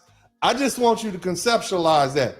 And if you all go over there right now, you folk who go over there and hang out in Ghana, if you know what I'm saying to be true, then just go ahead and let us know. I've never been there. I'm basing it on what this woman who's done this research has done, this author who has his peer-reviewed documents. So the Danish are treated better than the English because the Danish helped them participate in the slave trade, and the English came and shut it down and colonized. That's what you're saying. Somebody said, maybe you should read about the Danish and the Vikings. What are you talking about? What are you talking about? What do you mean? I read about the Danish and the Vikings all the time. Well, are you kidding me? Okay, never mind. I've been waiting to do that. Anyway, enough of that levity. It's a very serious topic. But let's keep on moving forward. Shout out to reviewing reviewers. Are you learning something? If you're learning something, hit the number 1 button. Let's keep on pushing, baby. We're going to learn some good stuff tonight. I ain't finished with you. I told you I'm going to make your heads pop. Let's keep going. Run with it. Followed by another, a son who bore the very Danish name David Fransen. Mm-hmm. He, like their marriage, was born of the trade. Listen. So in the first generation of interracial marriages that I write about in the book, most of the women who marry European traders, they could be Danes, they could be Norwegians, there are a number of Norwegians, and Germans at Christiansborg. Most of the women are of only African descent. So they have, I know this because they have African names like Coco, which is the typical Ga name for a second daughter. And they live in family compounds. So the Ga families traditionally live in gender segregated compounds. So women live in one compound, men live in another compound. The women will live with their sisters, with their mother, with their aunts, with all the female relatives of their family and their children until the children reach puberty, by which time the boy will move into the father's compound and the girl will stay in the household. So Coco would have lived in a compound. She's just going to and explaining some more people because she went into the story. She talked about specific people and their relationships, and she followed several generations of Afro, or should I say Euro Africans, okay? So she's trying to explain the family structure. This is well structured. This was their stuff. You know, let's keep listening. With her mother and all her female relatives, Franz would have lived at the fort, on the fort.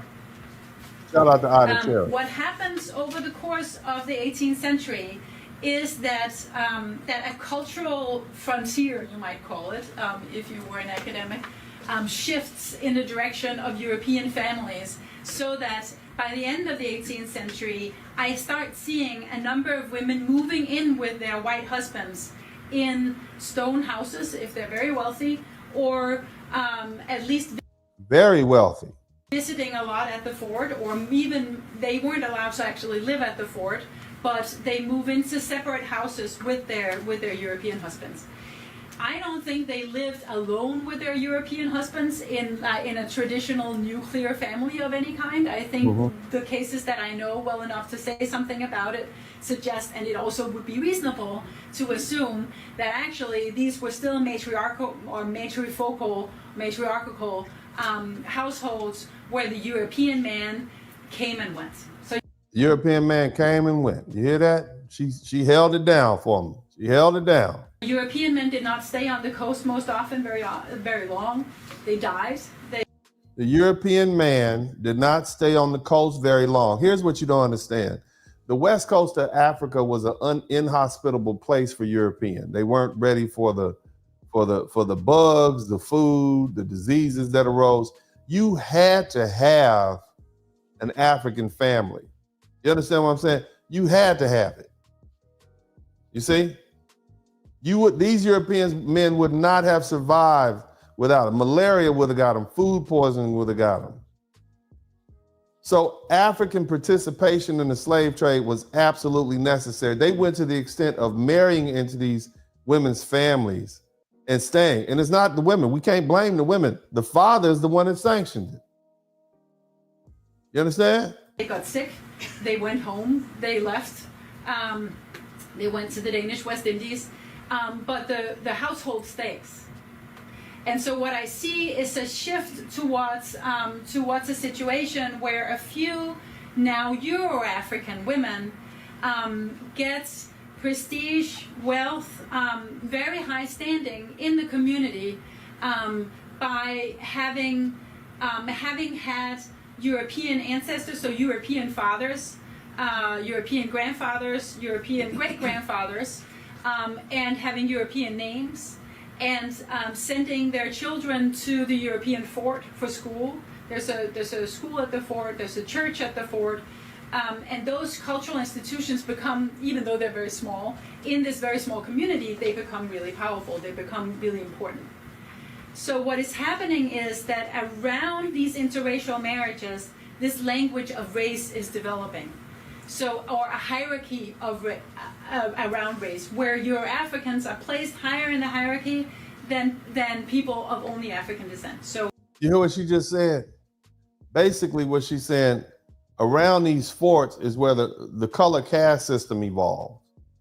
And they exported it to the Caribbean, and they exported it everywhere else. So this is where the racism started. This is where the color caste system started, which is at the heart of white supremacy racism.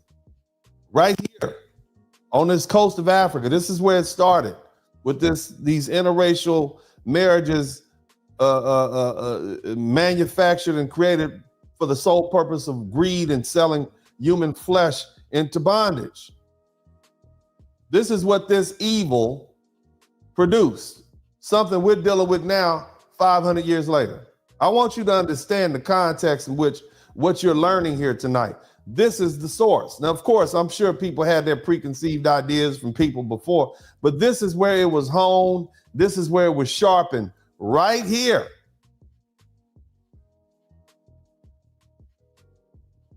Listen. you're Africans who can claim Danish inheritance or heritage, and who have. If you look at the richest people in Ghana right now, last name Jonah, that's not an African name. Keep that in mind. We always perceive racism to be started somewhere in Europe. No, it started right there on the coast of Africa with these dirty deeds and these people who come together. And it was exported all throughout the Americas and then back over to Europe, starting right there. Keep that in mind. This is what you're learning tonight. European names who have Danish names who can maybe speak some Danish, though not very much. They and then they transition to English in the 19th century, of course. But who wear European clothes. One of them from the 19th century is Salman, who's on the cover of my book, and who you also have a picture of in the handout there. I saw. By positioning themselves as your Africans or the women who marry Europeans, they gain prestige and wealth and a very powerful position. And those women, these women, are the ones who I've named the book after as daughters of the trade. And so telling a story of how they respond to both opportunities and threats. And so for a long time, when I was talking about this out in public, people would think of and respond to the story of women who benefit from other suffering by saying, by reacting very strongly and despising and granted, there's a lot to stand away from when you deal with slave traders. It is not at all a pretty thing, right? But the more I worked with these women and worked with their story, the more I could see that they were not only responding to opportunities. They were not only responding to what they could gain from it, but they were also responding to the threats of the Atlantic world. So when I want you to hear what they're saying. The threats of the Atlantic world. Keep this in mind. You live in and with and off the slave trade. You live in an incredibly violent society. You live with, in, and off of the slave trade. You live in a very violent world. How can you tell me these people don't know what Africans were dealing with overseas in the New World? And it's violent over there. Over the course of the 18th century, this becomes more and more the case. The slave trade produces a ton of violence, and has to, because you can't actually enslave people without violence, right? Because they will resist. They will try to not become enslaved, right? And so to maintain a slave trading situation, you had to have lots of weapons, and you had to there was lots of violence produced. The crucial thing when you live in such a society is to figure out how to end up on the side that is not sold. Right? The only people who were not sold in the slave trade were the white people. Right? The only people who were not sold in the slave trade were the white people. You understand that? Everybody else is subject to get sold. So these same people you doing business with could snatch your butt up and throw you on the bottom of the boat with the next batch of people who are going. Keep listening. In the course of the 18th century, the systems that Akan and Ga families and other West African families who participated in the slave trade had arranged and had based their slave trade on, which was a hierarchy of ethnic difference, right? So selling people from inland who spoke different languages than your own family did. You, of course, do not want to sell your own family, right? Like, that's basic. And so people who participated, Africans who participated in the slave trade, had all kinds of mechanisms or tried to control who were sold, right? And the dividing line is always between those who are for sale and those who are not. In the 18th century, that system more or less breaks down because of all this violence and because of the intensity of the slave trade, because it grows and grows and grows, and because so basically they started off just selling, what do they always tell the prisoners of war? They started off just selling people who didn't practice the correct religion as far as they were concerned. This is what they started off doing. But by the time the 18th century rolled around, in other words, that's like between 1700 and 1800, everybody was getting snatched up. You understand me? Everybody was getting snatched up. Anybody could end up on a boat. So that whole notion of, they were just selling prisoners of war is a damn lie. Greed took hold, as you would expect. Greed took hold. Everybody was greedy. Anytime you would sell some people into slavery, knowing what they're gonna have to, or any sort of harm like that. You a low down, dirty dog. My Bible teaches me that the love of money is the root of all evil. And we see evil happening between those Africans and the Europeans. They were all culpable. So stop letting them off the hook.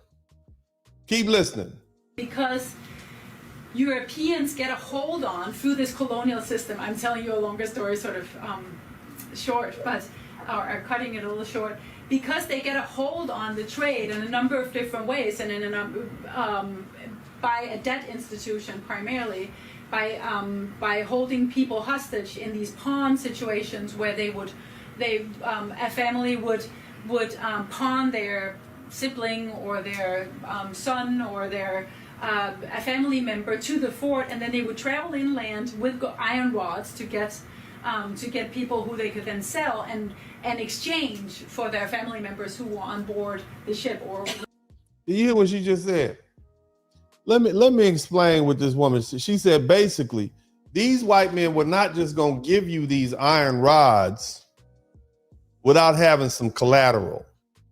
So what you would do is, hey, we want to go ahead, we're going to go in here, we're going to make a trip inland, and we're going to get you some slaves. What we'll do is we'll pawn my sister and my brother, okay, and my uncle, and they'll stay with you in the fort or on the ship. And when we bring the iron rods, when we bring the slaves back that we traded for the iron rods, then you can give me my brother and my sister and my uncle back, and we'll give you these slaves. Plus, you can give us the payment that you owe us. Now, what happens if you don't make it back on time? Let's say you get kicked in the face by a zebra. I don't know, a leopard jumps out and bites your ankle off, and you can't get back to the fort on time. Oh well, ships ahoy. And now your brother and your sister and your uncle are somewhere in the West Indies or down in Brazil somewhere. They literally pawned their own people because it was a business venture. So when these people tell you they wasn't selling their own people into slavery, that's a damn lie. All these lies are being exposed. Lies, lies, lies. And I'm not saying it. This read Daughters of the Trade. Our people perish from a lack of knowledge. Why do foundational Black Americans feel we owe something to these people that's coming over here? These are not our brothers and sisters. They tell you every time we're not the same people. They tell you all the time, hey, we didn't sell our own people. We were different people. There was no such concept as race. You were from a different tribe. Well, apparently you hocked your brothers and sisters, and sometimes you didn't make it back to the boat on time. Sometimes. Sounds like it happened a lot of times. Let's keep listening. Or in the dungeons waiting to be released, right? Mm-hmm. And down in the dungeon. If they didn't return in time, their family members would be shipped off. You If see they kidnappings happening more and more often. Lots of people who were not considered slaves on the Gold Coast end up being sold. Lots of people who were not considered slaves on the Gold Coast end up being sold. Guess what happens? Why do I have to? I gave them the iron rods. If they come back, great. If not, oh well. Why don't we just leave now? We gave them the iron rods. What's the difference between getting three? You understand what I'm saying? Like, we got these darks on the boat now. Why do we need to wait till they come back? We got to go. It's a hurricane coming. All right, let's leave. And next thing you know, your family members are gone. And you put them in there. Ooh, can you imagine when they say drawing straws? Can you imagine that? Damn, you drew the small straw. Now you got to sit in that dungeon and hope Jermichael can make it back with some slaves from the inner parts of Ghana. And then the hurricane come and they like, we're taking off. Think about that. I want you all to this is a very human story. See, we always talk about the numbers and the slaves. Can you imagine what you thinking about on that slave ride over when you think, damn, Jermichael, but he always late for everything. Or Jermichael running up to the shore with the slave. Hey, hold on, I got him. I got some slave. Bring my brother back. He gone. Think about that. But anyway, y'all make sure y'all subscribe to the channel if you hadn't already. I don't want to hit the subscribers only button, but the Cole, you can't feel sorry for them because they were all in participation. This woman just said even people who were not considered slaves were sold into slavery. Oftentimes because they were hocked. Just like when you go to the pawn shop, you hock that TV or that flat screen, you didn't come back in time to pick it up, and then it got sold. So one of the powerful ways I argue in my book that you could show that you belong to the side of the slave traders and not on the side of those who were enslaved and to be sold in the Atlantic slave trade was to mark yourself with European culture. So to wear European clothes, to wear European names, to be married to a European man who had contacts who had more of a hold on the captain, who were going to sail off with the ship and then hence could make sure that you did not end up on the ship. That became a really powerful way. So in other words, you married the plug. You married the plug. Now you good. You good in the game. You have these women. My sister's married to Captain Philip Stockenstein, Captain Abercrombie, okay, and Fitch. And so don't put my brother on the boat. That's his wife over there. I'm the captain's wife. So that's how that worked. The plug and the hookup. And when my women, the daughters of the trade, choose to benefit from the slave trade, it is not just for their own personal gain. It is also to make sure that their families are not sold, right? Okay, and we dwell on that part. They were just trying to make sure their family wasn't being sold. But they also had some nice houses, some nice husbands that was getting rich too. So which is which? It sounded like you had options. Let's keep it going. It sounded to me like it was a lot of evil going on. To me, it's enough evil to go around. To make sure that their daughters are not sold, and to make sure that they themselves are not sold. You rather bang the slave catchers, that's your option. You just gonna bang the devil, right? So you don't get burnt. But hell with everybody else. Okay. To put that in a little bit of perspective.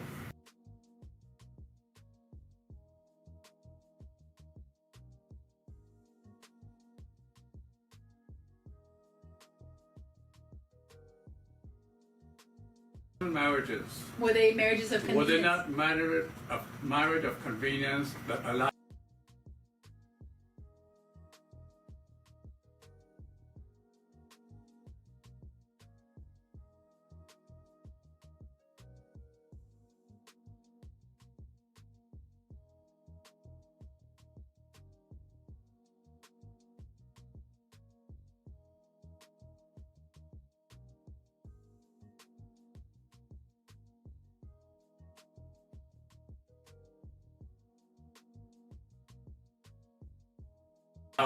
The European to get better access to the trade? Definitely, yeah. Okay, so the women were used then? They were used, but they were also using the men. So I think they were...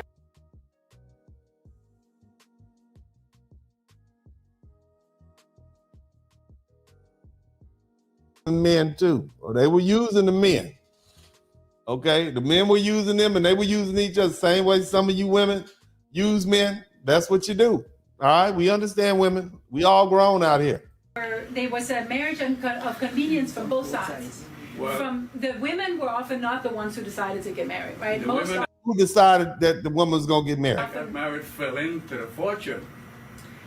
But well, their families decided to gain access to Their families decided to marry these women so they can get the money. Okay? Fortune. They both got access to a fortune through marriage. Yeah. But the women fell into it. The man. In other words, she's that poor black woman wasn't at fault. No, the fathers of that black woman wanted her to marry into it. The whole family. Women were property for the most part. They did what they were supposed to do. Just any other, whatever was going on a couple of 100 years ago is not what's going on now. You didn't have these rights. And this man is trying to push the issue. The whole family was involved. Maybe the daughter didn't have as much say, but the dad did, the mother did, the family benefited, they all profited. Went for the marriage to gain access to business. I think both sides went for the marriage to get access to the business, actually. I think that the West African families, the Ga and the Akan families, were also marrying off their daughters. So in the beginning of the period, The Akan, for somebody type Akan family in the chat room. Akan is a tribe, and we're gonna talk about that in a minute. it's Somebody always type the Akan. father who decides who they get married. Yes. Then that changes in the later period.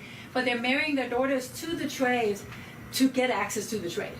Right, but this I'm saying, but earlier you said the men to get access to the trade, yeah. the traders further inland, Yeah. they married an African, Yeah. and that helped them get better access. So They both sides, it yeah. started with the male. Well, that's a sort of. It started with. Yeah, he hadn't wrote one book. Okay, he had not wrote one book, but he is trying his best to make her. He's trying his best to keep that theme that he wants, and that is that it was all the Europeans' fault because they want to continue romanticizing Africa. I'm not going to do it. I see it for what it is. Right, like it started with men, right? Because it started with slave trading at West African men who were My also next selling. thing was the Africans that were involved in selling their own people, capturing and selling their own people. Shout out to Mr. Heavy Transport. Right? Didn't they do that mainly to protect their own skins so that they don't get put on the ship? They did. So they did not sell their own people.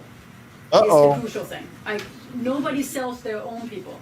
Right? No, So they're selling other people. Okay, but, yeah. by own, I didn't mean their own little village or so. Yeah. I meant the African.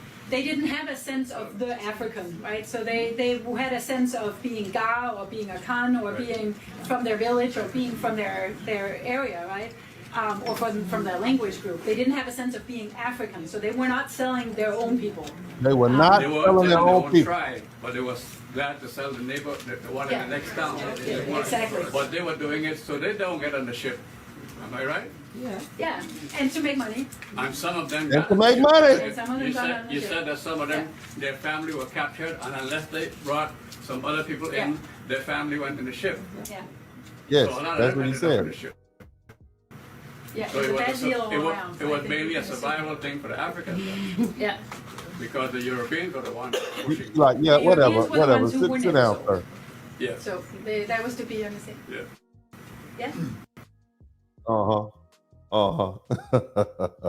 He was trying his best. That's what some of these people, when you shout out to all the haters who are going to look at this video and try your best to squirm and run and try to say, Dennis Spurling, what we talk about? You read the book. Just read the damn book. Just read Daughters of the Trade. And, you will be able to see for yourself what I have read. Okay? Don't get mad at me. Get mad at the historical data. And for you all who want to blame the white woman, you heard what the black people said. I had a bunch of black people say the same thing. We weren't the same people. Africans participated, blah, blah, blah. I just added some nuance to it. Don't get mad at me. It's not my fault. Shout out to Salah Saint. Somebody, she said they made a deal with the devil and we still spend. Yes, indeed. Now look here. Daughters of the Trade is receipts. The receipts they can't escape. You understand me? These are receipts that they can't escape. That's the book. And there are dozens of other books just like it. Daughters of the Trade, it confirms that many African families did not believe they were selling their own people. They captured folk that were considered outsiders or prisoners of war, ethnic minorities, rival clans. And this distancing mentality allowed Africans, elites and other people, and not even just the elites, to rationalize that brutal international trafficking.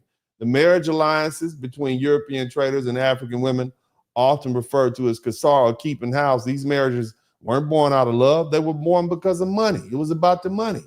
That's why they did it. They married their daughters off to European men, and African families gained direct access to the trade, weapons, protection, and European wealth. The same African families who profited then are still powerful today.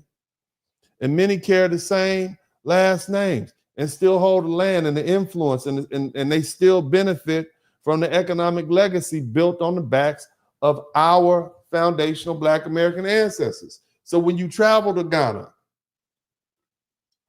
when you buying those gifts and you spending money, you pumping money into the economy, remember, you're enriching the descendants of the very people who sold our ancestors into bondage.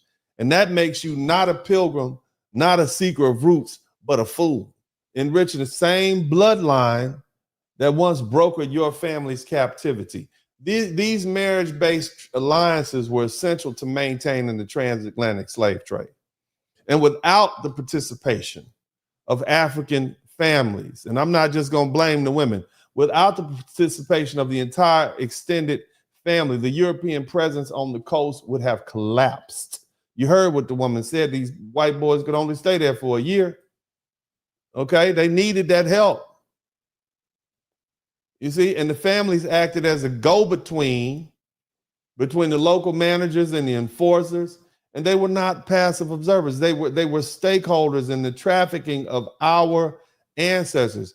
Look, we learned the Europeans were effectively powerless on the coast of Ghana until England purchased those forts from the Danes and brought in those standing armies to impose colonial rule.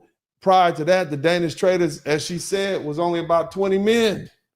Nobody wanted to go to the west coast of Africa. There was no prestige associated with that. It was a crap hole, as Donald Trump said. They didn't want to go there. They rather go to the British West Indies. It was more prestige associated. Africa was for, oh no, that was bottom of the barrel. That's why they had a bunch of young men as young as 14.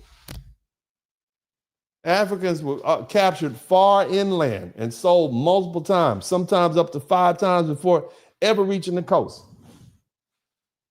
And so what that lets me know is there existed a well-organized network of human trafficking that stretched across regions, functioning as an economic supply chain where our ancestors were treated like livestock, bartered, traded, and sold again and again. Each transaction profited someone new.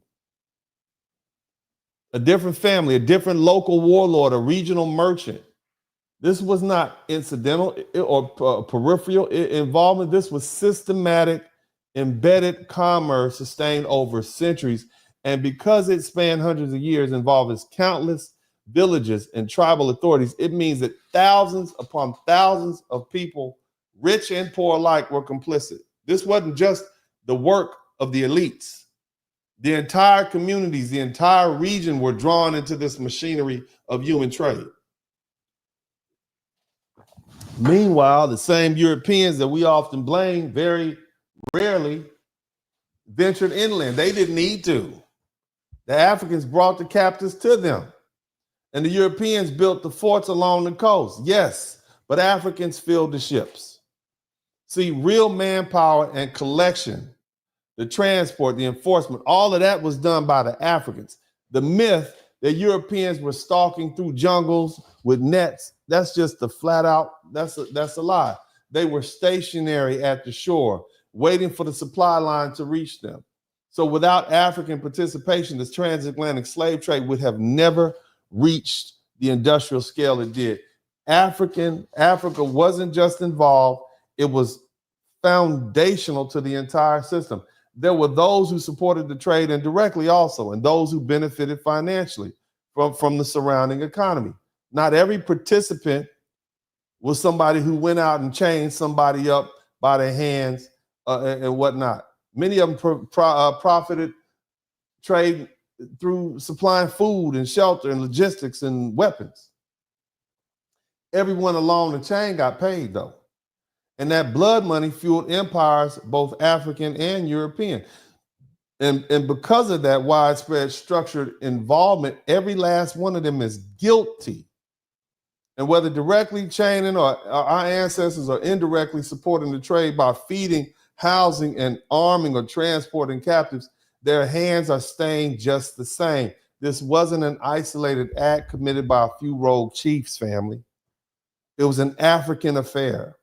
From the moment a person was captured inland to the moment they were marched to the coast and loaded into one of those European ships, entire communities, networks, economies were built around this trade. The same people who didn't touch the shackles still grew rich, selling food to the slavers and building holding pens or transporting captives, our people, from one post to another. Not every African put somebody in chains, but most, if not all, ensured the chain stayed locked by keeping the machines moving. That makes them all culpable. And the trade wouldn't have worked without the cooks, the guards, the translators, the caravan leaders, the local rulers who taxed every sale. Everyone along the supply chain got paid.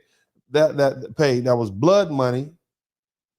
And it didn't just build European empires, it fueled African kingdoms and enriched African families and financed African destinies whose descendants still hold wealth and power today.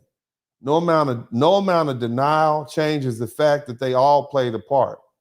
And they must all be held accountable historically, culturally, morally, and if I have anything to do with it, by paying us reparations. Shout out to Eddie B.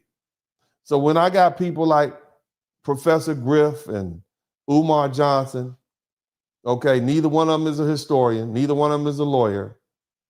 They demand references. They deny it happened. When Pan-Africanists try to derail this conversation, remember, they're either uninformed or deliberately protecting their proximity to the African elites and the fantasy and unity that was never grounded in truth. These people benefit from that. Didn't Dr. Umar Johnson just get his citizenship over there in one of those countries or something like that? Huh? You see how they're all these folks about, you got YouTubers right now. You got folk right now who are on this YouTube swearing up, oh, we don't want to boycott these Africans. That's our brothers. Shh, no, they're not. They'll tell you they're not. They've been telling us that for 500 years that they're not. They tell you we're not the same people. It's only when it's convenient that they're the same people. So foundational Black Americans are not obligated to remain silent while the descendants of the slavers posture as our equals or saviors. We're not the same. And this particular book proves that. Now, African elites were not merely accomplices in the slave trade. They laid the groundwork for the European colonialism. And in practice, European slavers seldom ventured inland. We talked about that. They built forts along the coast like Christiansburg and Usa Castle, but they relied heavily on local African networks to supply the captives. Africans captured people deep in the interior and sold them through supply chains, often up to 5 times. I talked about that. And each one of the sellers profited incrementally. And this was a systematic participation. It wasn't not just some random betrayal.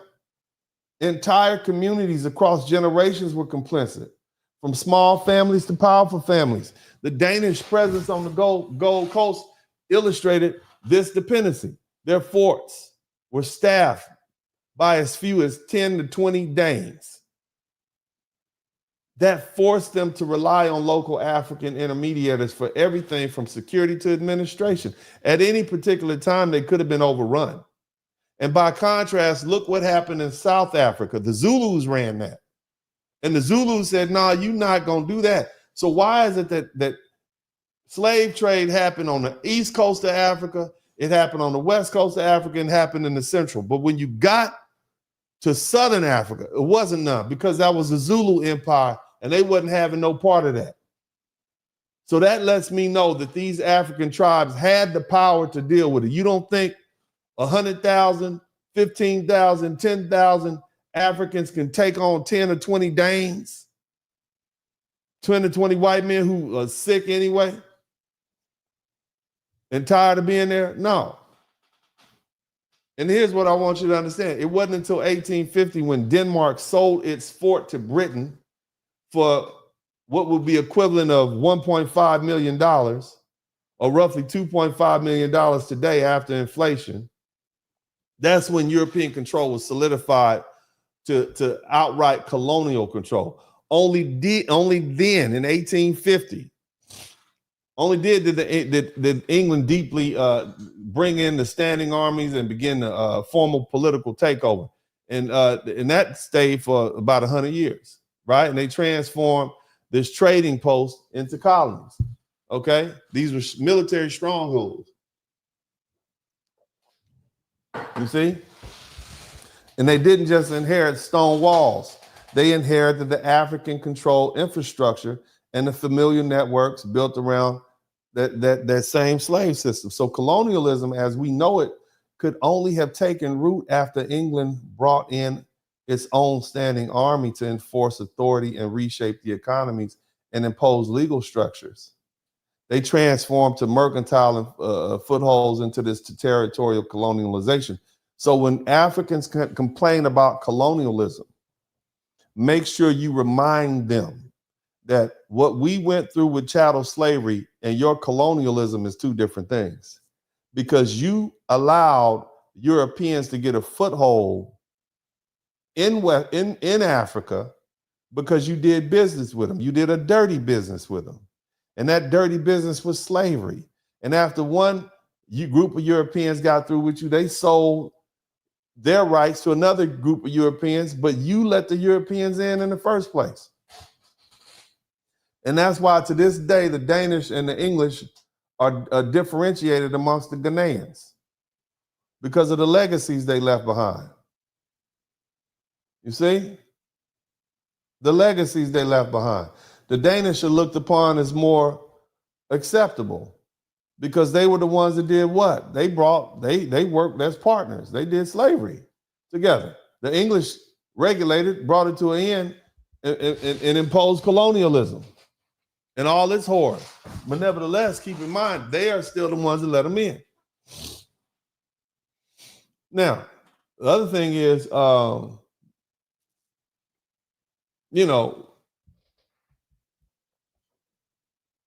want to talk about something very specific. There are known African tribes that did participate in the African slave trade. And you're going to really, let's dig into it. And if you learn something, I should earn something, but I ain't begging nobody for nothing. Let's go over some numbers. The transatlantic slave trade officially began in 1444 when the Portuguese sailors transported enslaved Africans from West Africa to the coast of Lisbon. So by 1518, Spain authorized the first direct shipment of African slaves to the Americas. Okay? From 1500 to 1888, European powers, including Portugal, Spain, Britain, France, and the Netherlands, forcibly transported over 12 million Africans across the Atlantic. And those are conservative numbers. And these captives were sold and forced to work primarily on plantations and mines throughout the Americas. The trade reached its peak between 1700 and 1808. And that's when in 1808, the British outlawed the transatlantic slave trade. So did the United States. But when the demand for labor in the New World surged, okay, although abolition movements began gaining momentum, I should say, the trade persisted, okay? And of course, as we always talk about on this channel, it was outlawed in 1808, all right? And in France in 1815, with the final abolition in 1848, okay? Now, the Arab slave trade, also known as the trans-Saharan slave trade, it began much earlier in 650 AD. It rose shortly after Islam came about, and the Arab Swahili traders captured or purchased Africans from the East Coast and Central, but still not the South, because keep in mind, the Zulus ran that. They were violent down there, and people were scared. But people who were sent, who captured on the East Coast, shout out to Afro Merchant, from North Africa, Middle East, they were sent to Middle East, Persia, India, even China. And this trade started around 600 AD. That was 1,300 years ago, 1,300 years ago. And it extended well up into the 1900s. Okay, some of the last nations to abolish slavery was Saudi Arabia and Yemen in 1962, Oman in 1970. Some of you all were alive then. Mauritania in 1981. That was the final country in the world to do away with slavery. Okay? But they didn't criminalize it until 2007. Now, I'm going to put this in the chat room so you all can do your homework and go check this out. This is the slavevoyages.com. Y'all can check this website out. Now, I want to specifically, how many of you all are familiar with Essence Magazine? How many of you all are familiar with the Essence Festival? Are you all familiar with the Essence Festival? You should be. Okay. Now, again, I want to talk to you guys specifically about who was involved in what. I'm going to tell you, I'm going to list all the tribes, all the nations who were involved in slavery. And one in particular I want to bring up. Who knows who, what's that lady's name?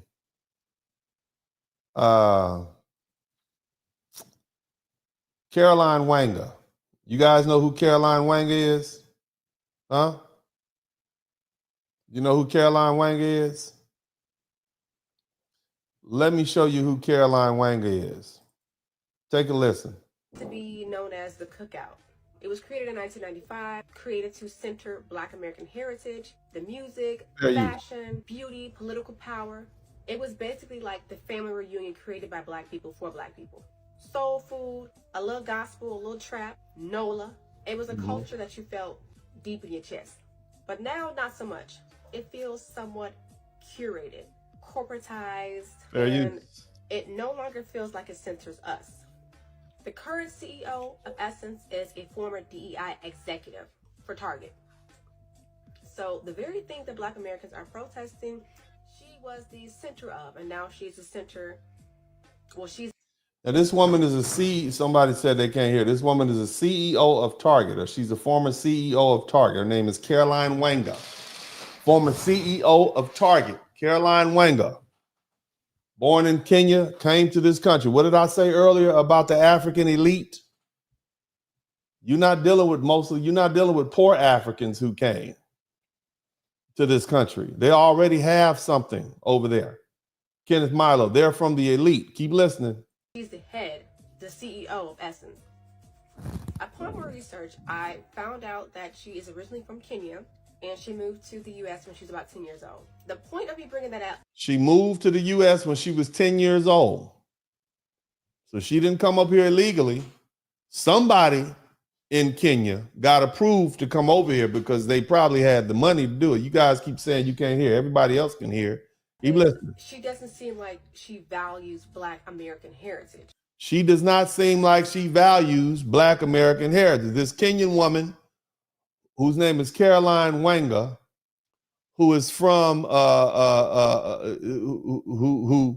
who is former Target DEI hire, I guess. So she took somebody's spot, and now she is the CEO of Essence. Okay, now let's keep listening. The impression is she does not value Black American heritage. Now let's keep listening. We're gonna learn a little bit more about her. Listen to her speak. What does that mean? It means something really simple that is a pet peeve of mine that I'm gonna put on the table and then we're gonna shut up. All this BS about African versus US Black versus Caribbean Black versus Canadian Black versus Antarctica Black. I don't have facts to prove that. So she's basically voicing her opposition to delineation of Black Americans delineating, foundational Black Americans delineating. Keep listening. We everywhere. Arctic Black. If you allow that narrative to exist within you, you're participating in dismantling who we're supposed to be in this world, y'all. Mm-hmm. Now, I want you to keep in mind that she and I both know that we are not Kenyan. In fact, you heard every historian and all these Africans tell you that we're not the same people. And in fact, the people who were sold over here were not the same people, and they don't identify by race, they identify by tribe and nationality. Let's keep listening. Rich and I are no more, actually no less dedicated to the Black community in the US than we are to the Black community in Africa and in the Caribbean and in Europe. And the fact that our descent is African and your descent might be different does not mean that we can't represent all. And we're not fighting for all. You might be able to, but you're not doing it. That's what the people are saying. Let's keep listening. Keep letting this narrative exist in the world. I told y'all this is me. If you were calling me, this is how it would come out, y'all. There you. And I'm gonna tell you why I'm triggered on that in a second. Anybody can believe what they want to believe. What I need the world part of this to do is to proactively dismantle the part of that conversation that is about, if you ain't a black, I certify you don't deserve to help make black better. All right, so her last name is Wanga. And I want to explain to you all a little bit about these African surnames and these African names. They literally are the receipts for who these people are. Unlike us, our heritage was lost, okay? But let's learn a little bit about the Wanga Kingdom. It's located in what is now Kenya, and it played a key role in the East African slave trade. Shout out to Trayvon Dorsey, especially during the King Nabongo Mumia.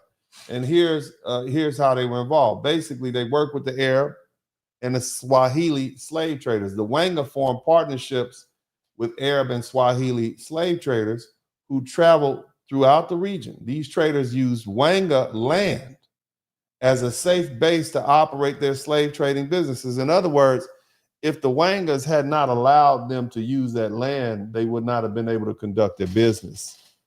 You understand me? What did they do? Together with the Arab and the Swahili traders, the Wanga attacked nearby communities, especially the Luo and the Bukusi, the B-U-K-U-S-O, Bukusu tribes. And they captured people during these raids and sold them into slavery. Some were even sent into the transatlantic slave trade through the coastal ports. Now, what you have to understand is that the reason you don't have a lot of black people of African descent when you get east is because they would castrate them and they would sterilize them. So there was no breeding. Now, keep in mind, here in the United States, we literally had breeding farms because at the point where slavery was ended, right, or the importation of slaves was ended, they still had work to need to be done. But nevertheless, the town of Iluriku, later named Mumias, became a key location for the organization, and launching those raids known as slave trades with the Sudi and the Pongani operated from there. So the Wanga got involved in the slavery partly due to military threats from rival groups like the Luo and the increasing presence of the colonial powers. Aligning with the Arab traders gave them weapons, wealth, and political leverage.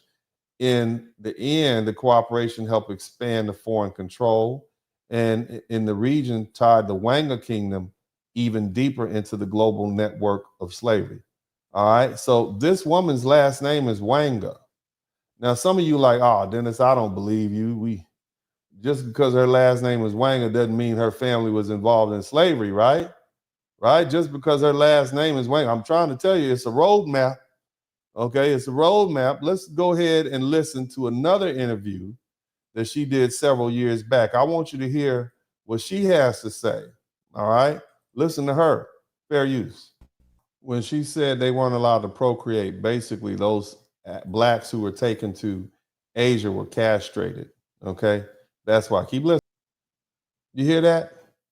So this very successful woman of African descent from Kenya who's come to the United States, worked her way up through Target, and is now the CEO of Essence Fest, a foundational Black American event every year.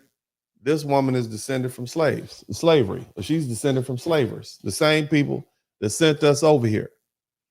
And so what I'm trying to explain to you all, and the point I'm getting at, and we're going to ride this horse on in, and I'm almost done, but I got work to do.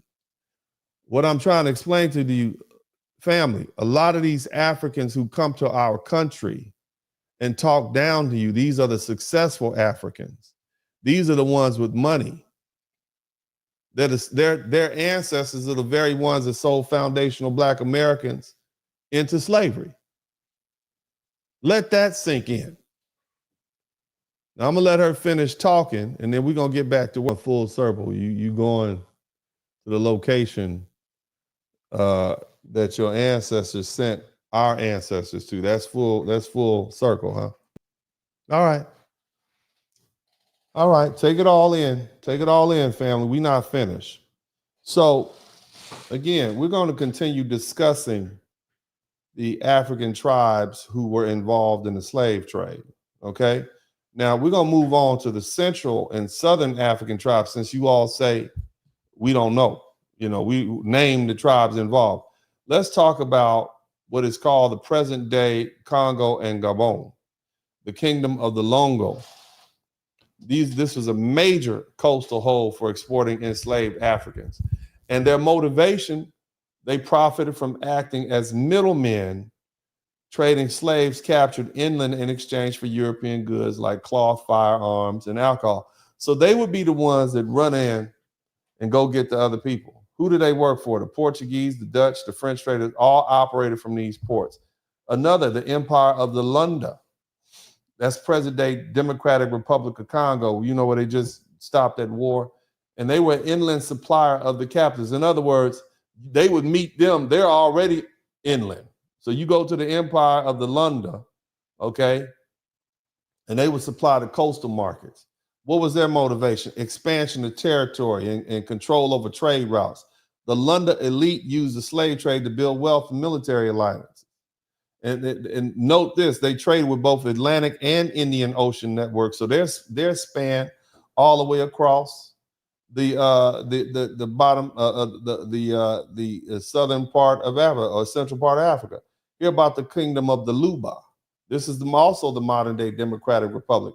Central node, it was an overland slave transport route. That's what they were. And their motivation was internal power, struggles, and economic incentives pushed the rulers to trade captives for weapons and prestige and good. They wasn't doing it because they were made to do it. They did it because they wanted to do it. The Europeans couldn't have made it that far inland if they wanted to. They didn't have the firepower and the manpower. You understand what I'm saying, family? The Europeans might have been able to pull up and snatch a few people off the coast, but all the Africans had to do was move in. Europeans weren't coming in there. All right, let's move on to the Ndongo, present-day Angola. Their role, basically frequent battlefield. They were frequent battlefield between African rulers and the Portuguese colonizers. Some of the leaders resisted, okay, the Portuguese, but others made deals to maintain influence. Enslaved people were used for military and political survival. One of the main ones was Queen Nzanga. She famously resisted the slavery and Portuguese expansion, but remember, they were largely involved in it. The other one is the Kingdom of Matumba. They were a partner and competitor with the Ngongo. And under Queen Nzinga, Matumba participated in the slave trade secretly as a strategic choice to maintain sovereignty while resisting total Portuguese domination. Okay? The Kingdom of the Kisama. They were mercenaries and warriors. They were in it for the money. It was military based. They raided other kingdoms for captives. They sold captives to the Portuguese, and they returned weapons in return for weapons and supplies. They were feared, they were brutal, and they were nomadic and warlike. What about the Bakongo, the kingdom of the Bakongo? So listen to this.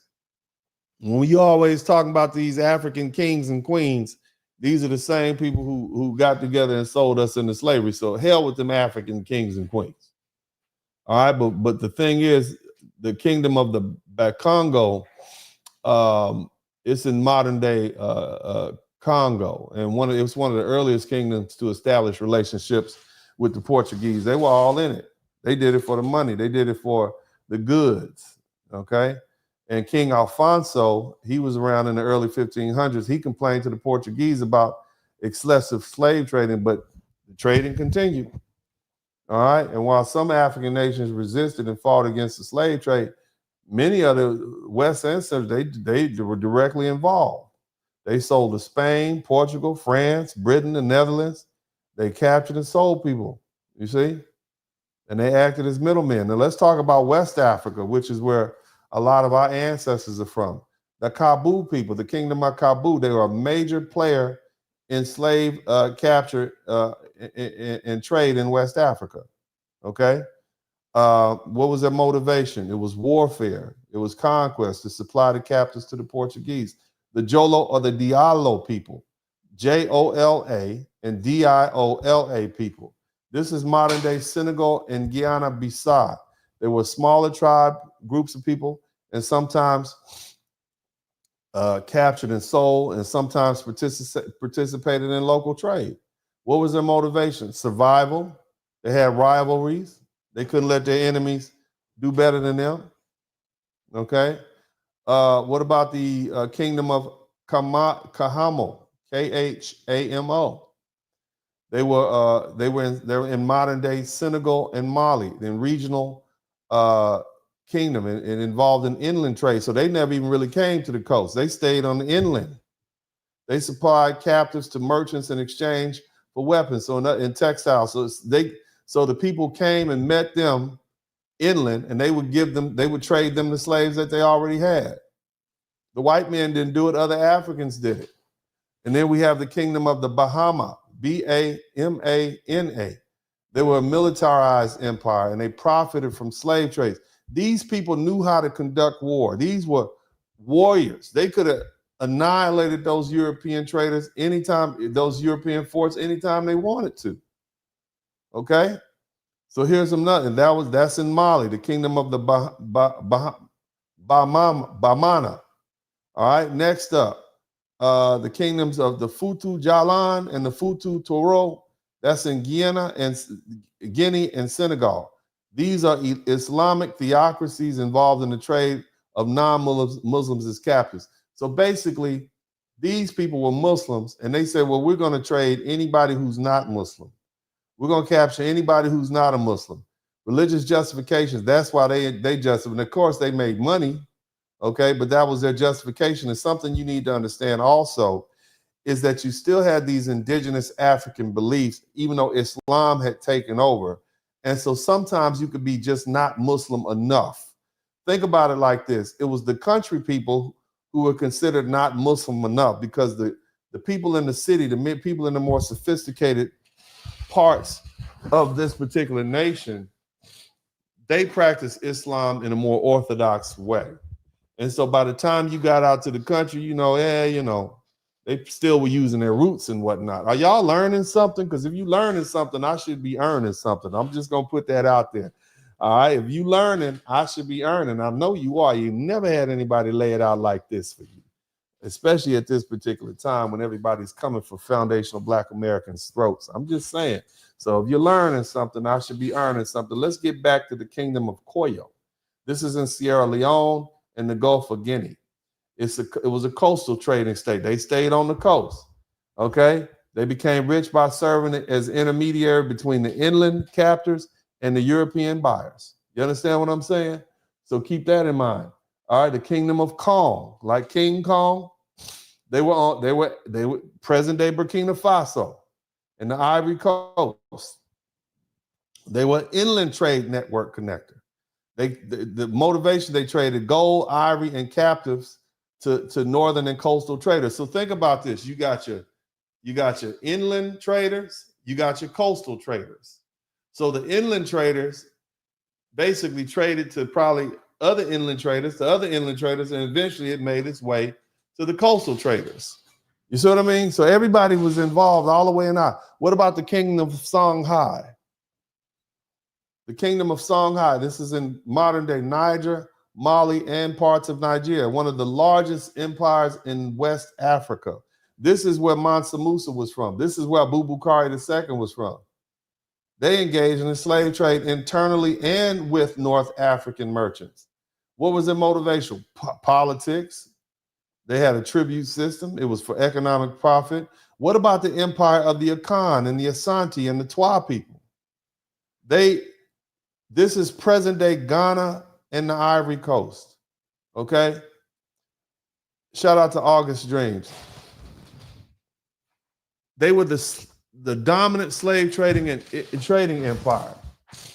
They used captives from wars to trade for firearms and luxury items with Europeans. They built strong, centralized profits. Now, I want you to understand what I'm saying. I want you to really, let me really lay this out for you so you can truly understand what I'm saying. Remember earlier I told you all that The people who profited from slavery back then are still in power now. Remember I said that? You guys remember when I said that? Huh? The people that profited, I just Googled this. And I want you to you can do it yourself. I'm going to show you, and I'm not trying to disrespect anybody or anybody like that, but I got to show my people. I'm going to share the screen with you all. This is a Facebook post that I just put up. Okay? Let me know if you can see what's on the screen. These are the wealthiest people in Ghana right now. Look at their last names. Look at their last names. Remember what I told you about Miss Wanga? These last names are Akan last names. Okay? And the empire of the Akan was what? A dominant slave trading empire. So these people are of the Akan people. You understand what I'm saying? Is it all starting to lay out? These people are of the Akan people. How do I know? Because if you simply look up the origins of their surnames, the top one being Jonah, it's Ghanaian. Okay? It signifies Akan heritage. It's biblical. Okay? But it's something that's commonly used. Okay? It was adopted through religious influence or family tradition. In other words, remember these people married into these European families? Here's another one. The Ghanaian name P-O-K-U. Let me know if y'all can see that. I don't know if you guys can see what this screen. Let me share this screen with you again. All right. Okay. This woman, Patricia Paku Diaby. Okay. It's an Akan name, particularly the Ashanti surname, and often associated with certain traditional lineages.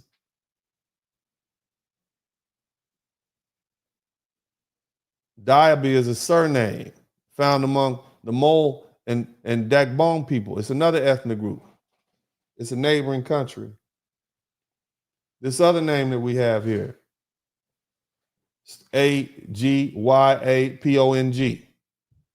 It's an Akan surname, strong or powerful. That's what these people are telling you, their heritage. It doesn't take, you don't have to be that intelligent to figure it out. They kept it. They tell you what it is. This name, Apong. Okay? Well, Dufour means Tuesday. It's also a Ashanti name. Same thing with this last name, Bediako. I can't say it. And Sapong. These are all surnames. These are all, well, I think these are all Akan names. So here's what I need you all to understand. These people have kept their heritage. When they come over to our country, shout out to B. Thomas. All right, so just keep that in mind. And we talked about heavily, we talked about Ghana, and we talked about those people, the Akan people. That's where this book, Daughters of the Trade, is based out of. And these Akan people were heavily involved in the slave trade. That's what I need you all to understand. So just consider that when they come over here and they're sent to these positions of power. These are the same rich people, rich black people that benefited over there. They come over here and they benefit. The other one, and I'm gonna wrap this up soon, but I need y'all to learn, the Fanti Confederacy. They were a coastal trading confederation that collaborated with the British. The motivation used the slave trade to resist the Ashanti dominance and gain foreign support. In other words, you got people fighting each other about who's going to be slave and who's not going to be slave. So if you didn't participate in the slave trade, the other ones might get you. So you had to participate. You try to capture as many of theirs and send them over. Shout out to Nikki O. Okay. The Bono State, that's in present-day Ghana, along with the Fanti and the Ashans, the predecessor to the Ashanti involved in the early slave trade networks. All right, the Salaga slave market in present-day Ghana, one of one of West Africa's most infamous slave trade, the Salaga slave market. What was their motivation? The Central Exchange, and they were the hub. That's where the captives became. Oh, and they were sold to the traders heading to the coast. And then you have something called the coastal people, the ANHO, the Little Popo. Okay, ANHO, I can't say the Aniho. It was a slave port, a slave export port used by the Portuguese and the French. Their motivation, local rulers taxed and profited from the trader. That's why, you know, and we all know about the kingdom of the Dahomey. They were heavily militarized kingdom, deeply engaged in the slave trade. Their motivation is they were trying to get money so they can build their empire, build their economy, build their army. It was big business. The Aluda people, which is in present-day Benin, they were a coastal competitor to the Dahomey. In other words, they operated off the coast. They involved in selling captives to the Europeans. So you see, you had the inland slave traders, you had the coastal slave traders, and everything was highly fought over. Shout out to VA Vengeance. And they gained wealth and military support through the slave trade. The kingdom of the Wadu, the Yoruba people. Yeah, don't y'all love I'm Yoruba. The Yoruba people. They had an important slave port and trading post. They became a target of the Dahomey due to its lucrative involvement in the slave exports. In other words, they were making a lot of money, and the Dahomey said, look, we're going to come take over. That's the Yoruba people, the empire of the Oyo. That's in modern-day Nigeria. The Yoruba people. Large inland empires supplied slaves to the coastal end traders. So the Yoruba people were inland. Shout out to Sharon Advance Your Life. The Yoruba people were inland, and they were inland supplier. So they would buy from other inland people, capture other people inland, and they would trade it to the people on the coast. They used their cavalry-based conquest to capture and sell quote-unquote war slaves. You understand? The Yoruba people. And here's another, the Aro Confederacy, the Oro Chukwa, the Igbo people, modern-day Nigeria, control vast slave networks via religion and you understand? And something they call the Ebini Ukpabi Oracle. All right? They combined, they deemed their motivation was they had spiritual authority with economic control to dominate slave routes. They were like the I call them the Yahtzees. They were like the Yahtzees of they had the right to dominate it. You see? And then let's talk about the Ghanaian people, Ghanaian Borno in Nigeria, Chad, and Niger. Powerful Salihian empire. And they engaged in trans-Saharan regional slave trade. What was their motivation? They were saying, well, slavery was part of Islamic expansion and tribute systems. So they used religion as the reason. They weren't scared of them white folk. That wasn't their motivation. And lastly, the Edo people in Benin. They initially resisted the slave trade, but later they said, oh, well, let's get on in. They traded enslaved war captives with the Portuguese for firearms. And then you also had the Ife people in Nigeria, the Kingdom of Ife, religious and cultural center, less directly involved, but part of the regional Yoruba tribe networks. They gained indirect benefit through alliances and trade exchanges. Now, I've taken the time to explain to you the people who did participate, but there was some known African groups who did not participate, all right? There were communities of kingdoms that historical sources suggest did not participate in the slave trade, meaning they either resisted slave trading and raiding heavy, or they just refused to participate. The Fanti people, okay? The Fanti Confederacy in Ghana, they actively resisted the slave trade. They expelled European slavers and they protected their coast against forced enslavement. This is all documented, okay? Now that doesn't mean some of them didn't participate, but as far as an official position, the Fanti Confederacy actively resisted. And then you have the people, the Immigrant Futu Toro in Senegal. They were a theocratic state, and they banned slave trading, enforcing that no Muslim or non-Muslim could be sold. This was in Senegal. And then you had the Kikuyu people, and they famously resisted the Arab slave trade and its raiders, and they never adopted slavery, and they would unalive intruders who brought slave trading missions to them. And then you also had the Kingdom of Benin in Nigeria, introduced an early embargo on slave exports in the 1530s under Oba Esigi. And through the trade later resumed, it did later resume later under different leadership, but they initially refused to engage, okay? And then also you have the Mossi Kingdom in Burkina Faso.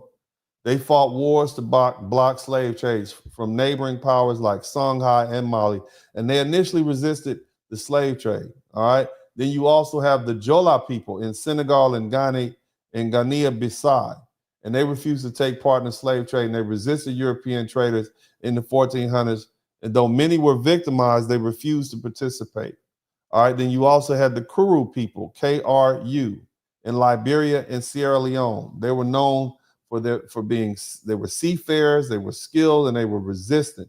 They refused to serve on slave ships, and they fought back when captured. You understand me? So it wasn't all of them, all right? So the Balanti people, which is the Guinea-Bissau, they stood strong against the Portuguese enslavers. They engaged in guerrilla warfare to protect their lands, and they never gave in to slavery. So big hand clap for those ancestors.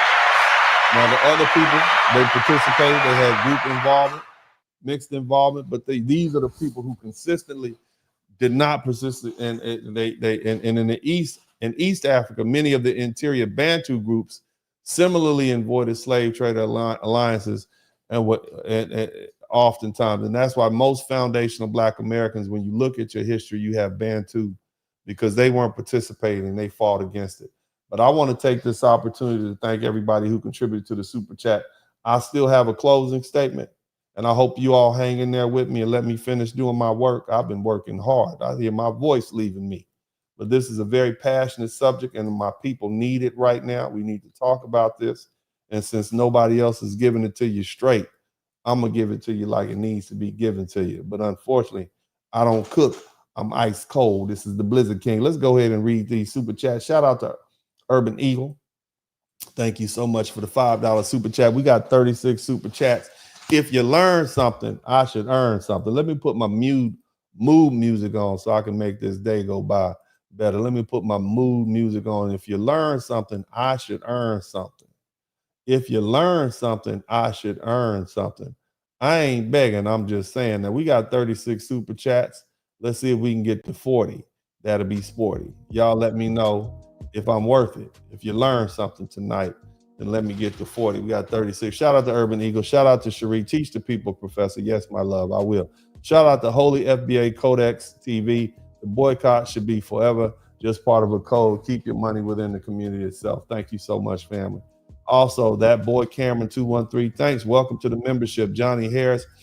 When are they going to stand up against these white folks and work hard in their own 45 countries? It's 54 countries to make them great again. That's right.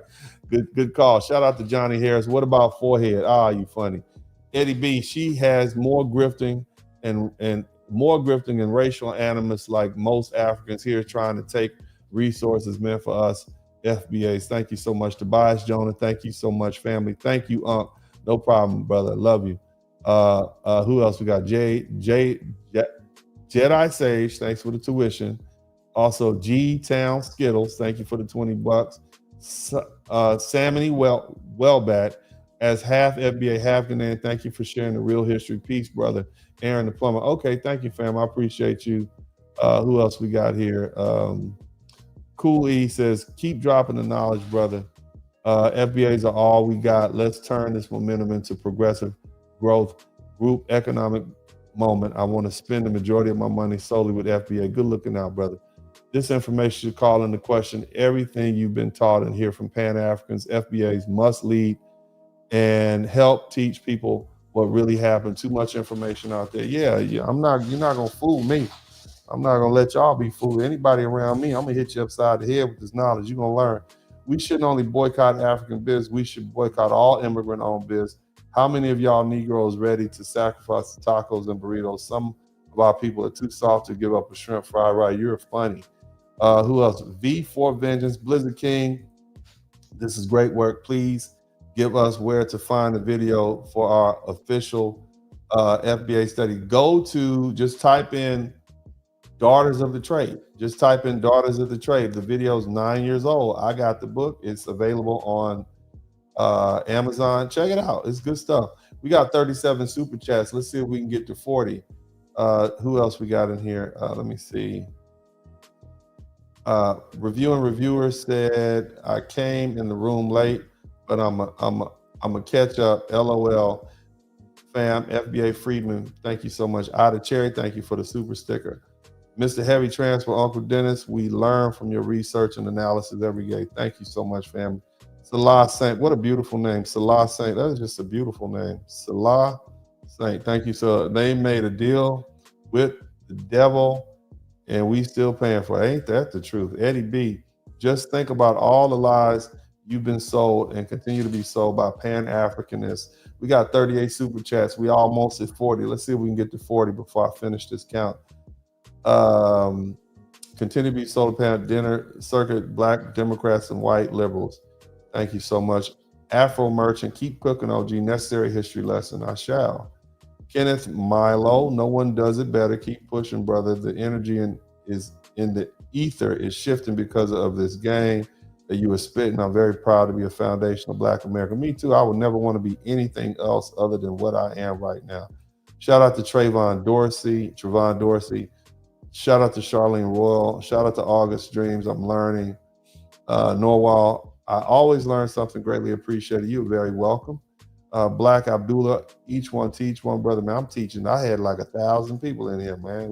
A lot of people get taught. I hope y'all hit that like button. Don't do me dirty. Y'all make sure y'all hit the like button before you leave. Classes in session. This is some of the best content on YouTube right now. Thank you, brother. I appreciate it. I put a lot of hard work into this, man, because I want to give y'all something. I do this for my legacy, not just for right now. I definitely don't do it for the likes.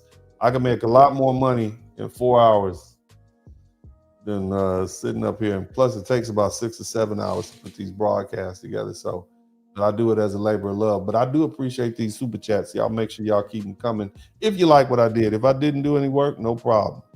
But if you learn something, I should earn something. Who else we got? B. Thomas, we definitely learned. All right, cool. Nikki O. Let's see. Nikki O says, I'm starting over, watching the replay. By the time the Civil War hit, 10% of Black Americans were free, which was actually 400. Okay, good number, baby. 488,000. A lot served in the United States. Confederate, I think what you do, the United States Army. I know what you mean. Thank you so much, beloved. I appreciate you. Let's see who else we got in here. Intricately Tangled. Thank you so much. Also, she says, learn so much, but one thing for certain, being motivated by greed never ends well. It don't, does it? It didn't end well, did it? You right. The Africans over there selling us, and it ain't work right. The nerve of them. But anyway, thank you so much, Mike Page and V for Vengeance. They hate chat this lesson on how to research African identity, individuals who or where they come from in Africa. We may definitely be surrounded by slavery. Yeah, that's what I'm saying. They got my heritage, my history. Yeah, your last name indicates to me that the people that you belong to sold my people into slavery. Now, what is it that you want from me? You know what I mean? Just that should be the next conversation. Start really looking at them last names, and they'll tell you exactly who they are. You look up the name, it tells you what tribe they came from, and then you can refer back to this broadcast and see if they are one of the people on the list who were involved in the slavery. And you can have a good conversation with them about why we aren't the same people. But anyway, shout out to Shireen Advance. Simply thank you. Thank you too. Appreciate this super chat. Mike Page, I was already feeling some type of way about all the attitude and disrespect, but this information is connected a lot of dots and has got me hot. Yay, you boy, bars, that's what up. Charlene Royal says, and we got 41 super chats. We are rolling, man. Can we get to 45 before I finish? Thank you for educating our people. Thank you, Charlene Royal. I will keep doing it. Asherah Reborn, thank you very much. Thank you. P. Williams, thank you very much. GCLA, thank you for the super chat. We got 40 super chats. Shout out to everybody who came through with the super chats. Let's give a shout out to the people who came through with the cash app. I'm just gonna read your last name. Shout out to Little John. Shout out to Miss. Shout out to Dakota. Shout out to Miss Floria Guillory. Oops. Shout out to Jacato. Shout out to Kimberly. Shout out to Lil John again. Shout out to Miss Smith. Shout out to Brandon Elliott. Shout out to Brandon Elliott again, and Terry and Nathaniel and Obajah, Norris, James, AB. Shout out to Elaine. Big shout out to everybody who came through with the super chats and the cash apps. You guys are the real MVPs. And let's go ahead and finish this work so I can go ahead and get ready for my day job. You understand me? Because after these, I have to go to work tomorrow and do some lawyer stuff. Let me turn my music down. If you all enjoyed the broadcast, hit the number 1 button. I'm not finished. I got a little bit more to say, and then I'll be on my way. Bars. Yeah. Y'all, you ladies, y'all like my red rose? You like the red rose? Huh? Adds a little beauty. Okay. Let me give him a little, might be trying to get myself a red rose repair. But let me see. So this all started. How did this start? Okay. It all started because somebody talked about a boycott. But here's the thing. Foundational Black Americans are justified in setting the record straight about the African participation in the transatlantic slave trade. We aren't the same people, right? And that's not just a feeling. That's the fact. Because over and over again, African historians and scholars and everyday African citizens, first generation and second generation, they say themselves, they've admitted what we've known deep down in our bones.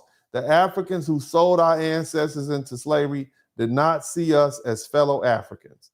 They saw them, our ancestors, as captives, as rivals, as products, as others, and more importantly, they saw them as opportunities. They were from a different clan, a different ethnic group, a different kingdom, and therefore disposable. In many West and Central African societies, identity wasn't defined by skin color or even by continent. It was defined by tribe, language, religion, kinship, and political alliance. And that's why the Yoruba could sell the Igbo, and the Ashanti could war against the Fanti, and the Oro Confederacy could traffic their neighbors, and nobody blinked. They were betraying their people. They couldn't be betraying their people because they never saw them as their people in the first place. That was then. And this is now. The same descendants of those African elites now show up in America and suddenly want to blur the lines. Now they want to be black when it's convenient. You understand me? Now they want to be black.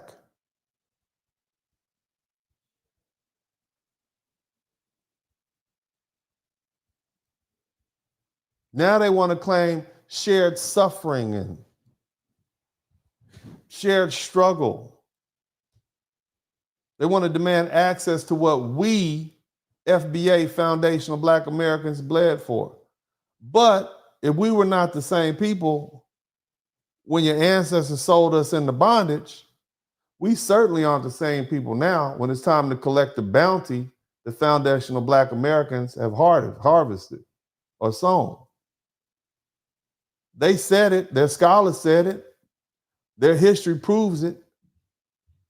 And we are here to make sure that distinction is respected going forward. So when you come here and apply for set-asides and affirmative action slots and minority business grants and diversity scholarships and housing vouchers or Black American hiring practice. Understand, those benefits were not meant for you.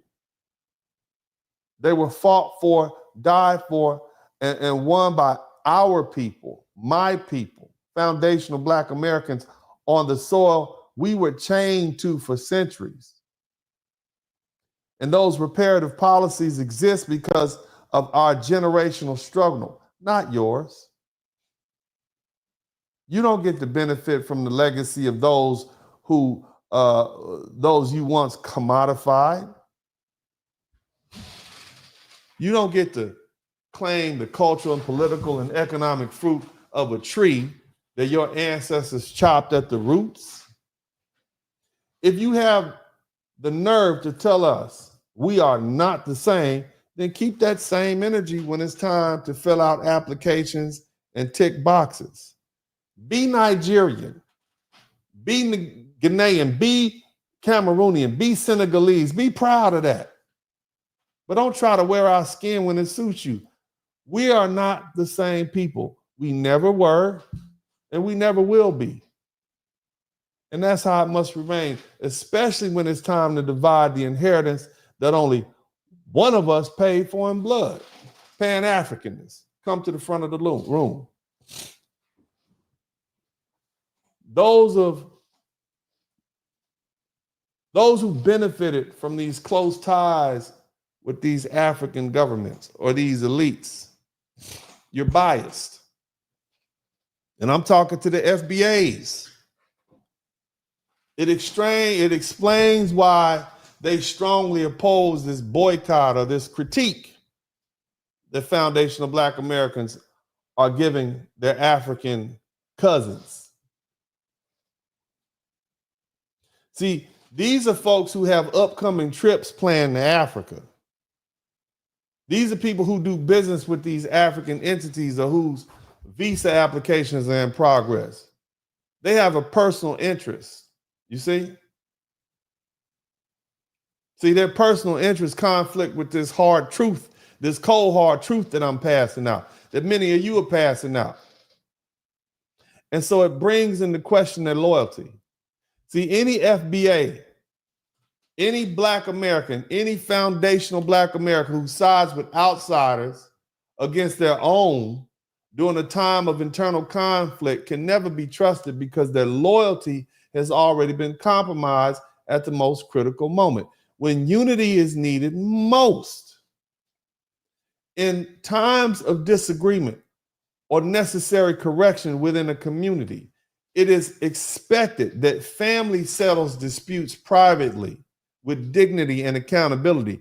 But when individuals, especially those vested with interest or personal gain, run to outsiders, particularly those who have historically oppressed or exploited the group, they expose not just a lack of solidarity, but a dangerous willingness to undermine the collective progress. These are the same folk who sabotaged efforts for justice, dismantled legitimate grievances, and gaslit our own people in exchange for access, acceptance, and financial benefit. Their betrayal isn't just political, it's personal, it's cultural, and generational. Trusting anybody after this treachery, after they've displayed their willingness, is not only naive, but dangerous to the integrity and survival of our community. Now, let's talk about the foundational Black Americans who are against this boycott. Not just the ones who are quiet, but the ones who are actively speaking out against it. The truth is this. They've already shown us who they are. Their allegiances are mixed. They're not guided by a principle of unity, but by convenience, personal comfort, or social currency. These are the ones saying, oh no, we shouldn't do that to our Black brothers and sisters. We shouldn't hit them in the pockets.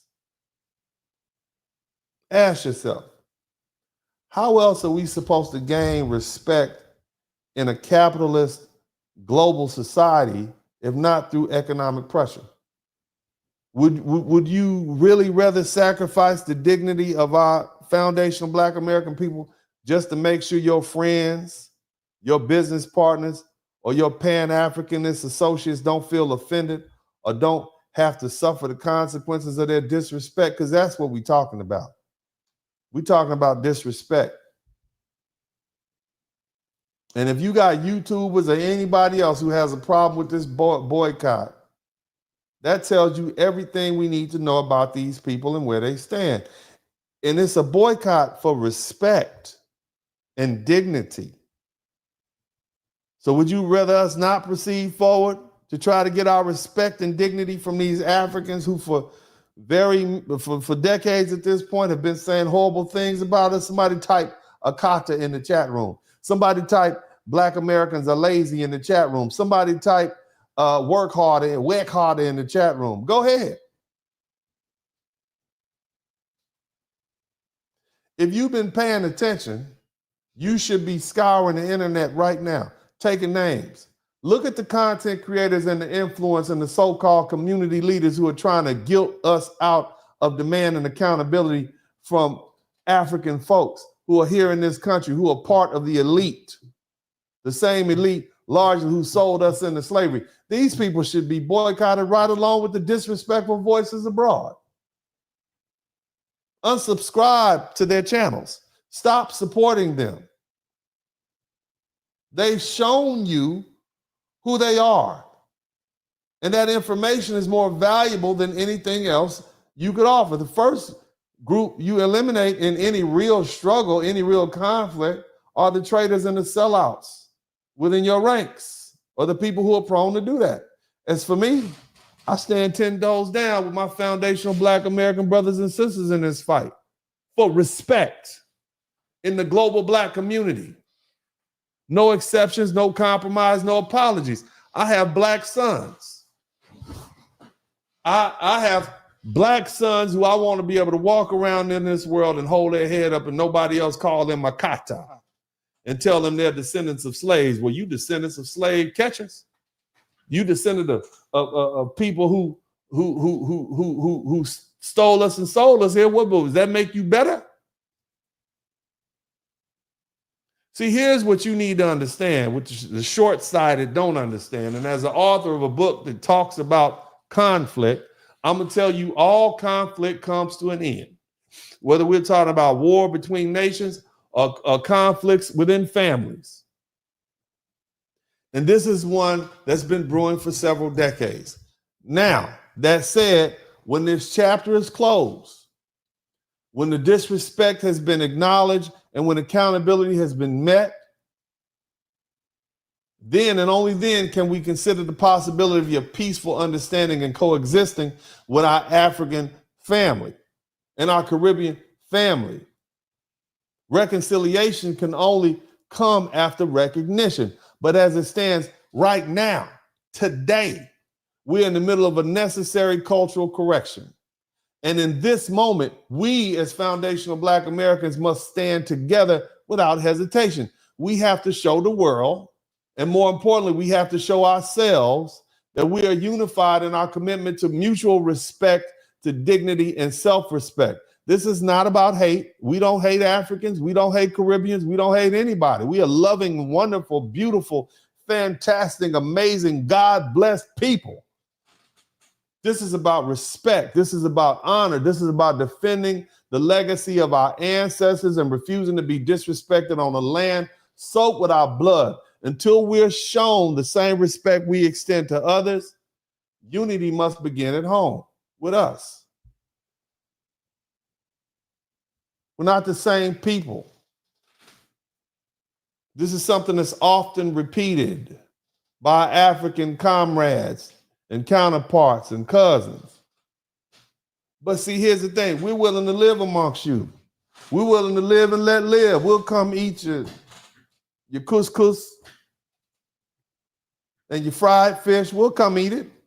We'll come to your parties. We'll listen to your music.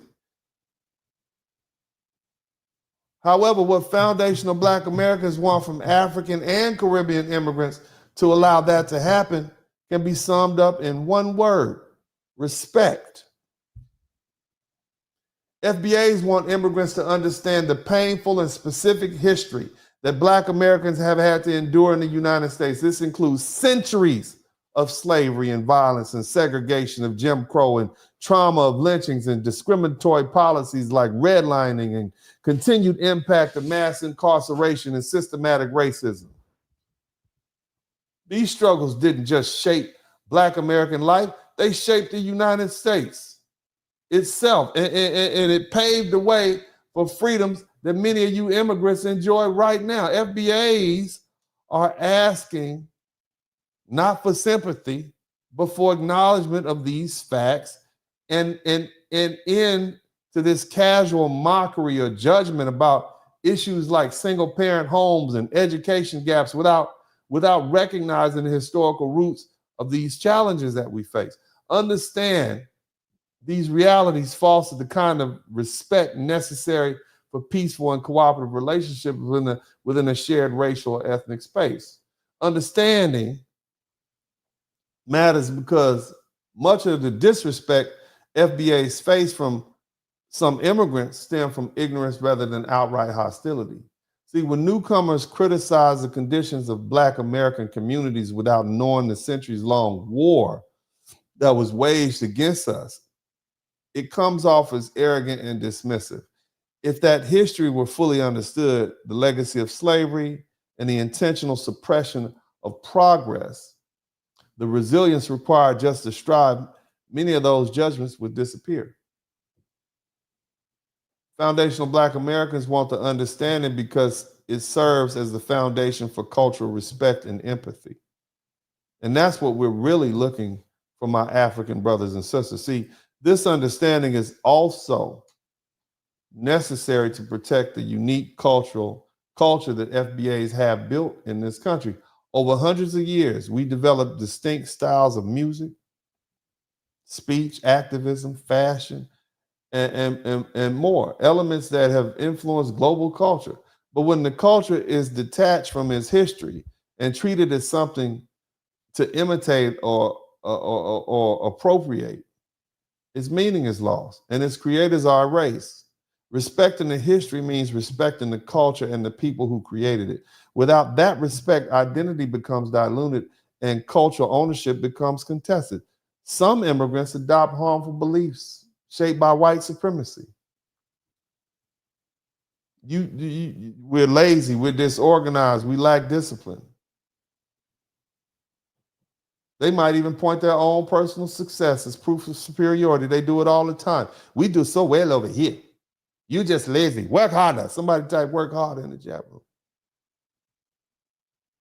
But see, that crumbles under this historical truth.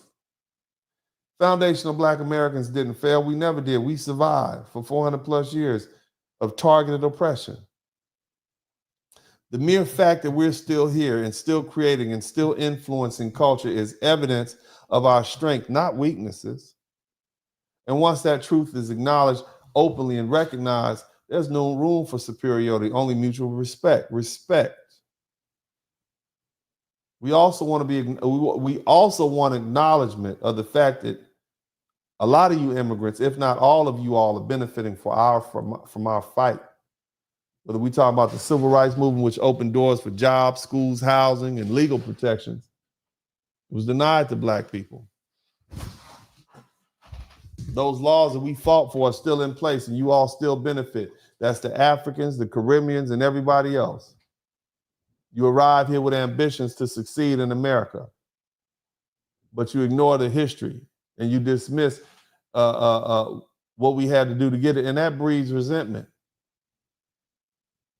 FBAs are not trying to shut anyone out. We simply asking for recognition, not erasure.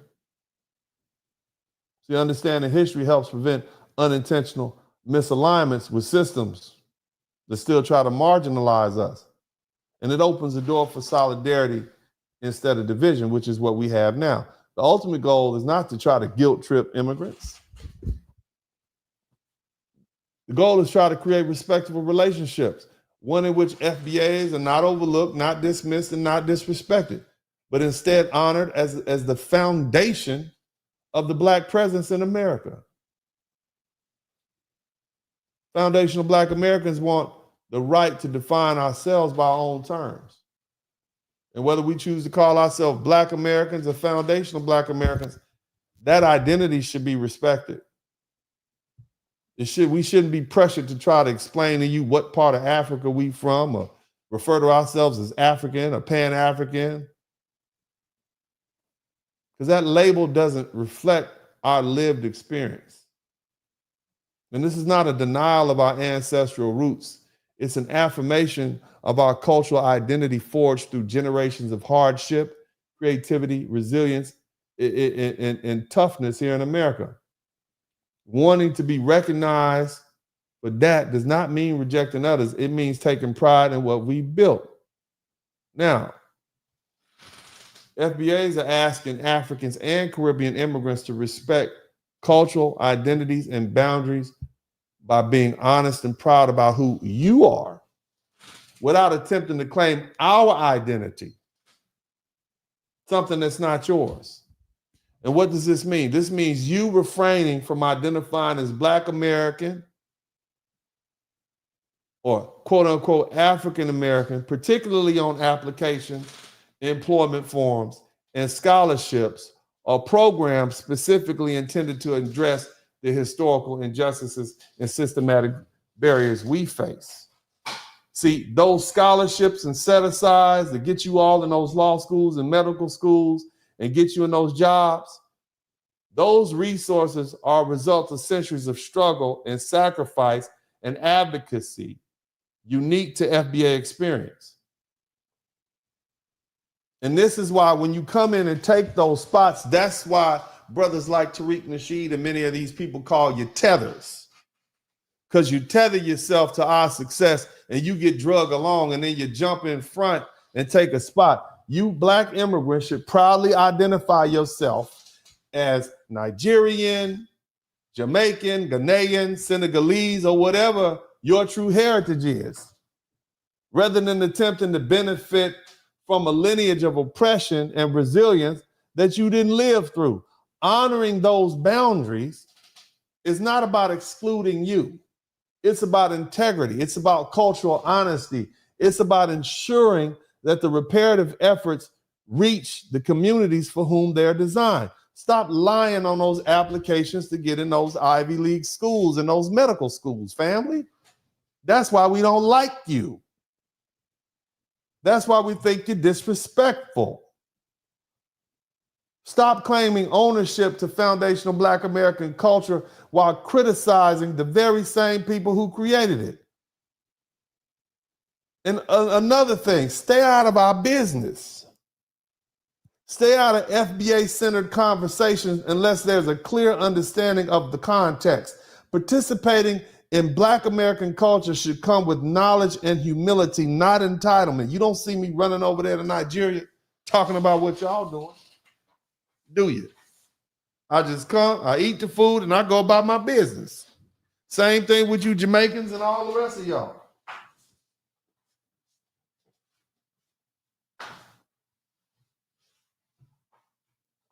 See, these boundaries are not meant to divide. They exist to protect the integrity of a culture that has too often been taken for granted and exploited. Stop looking down on Black Americans.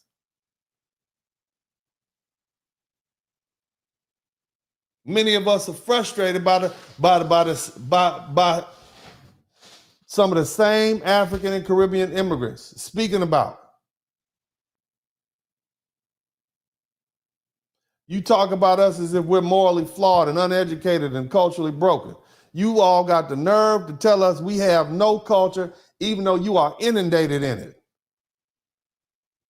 Your condescending attitude, stems from the assumption that coming from a Black majority nation or more traditional culture makes you superior.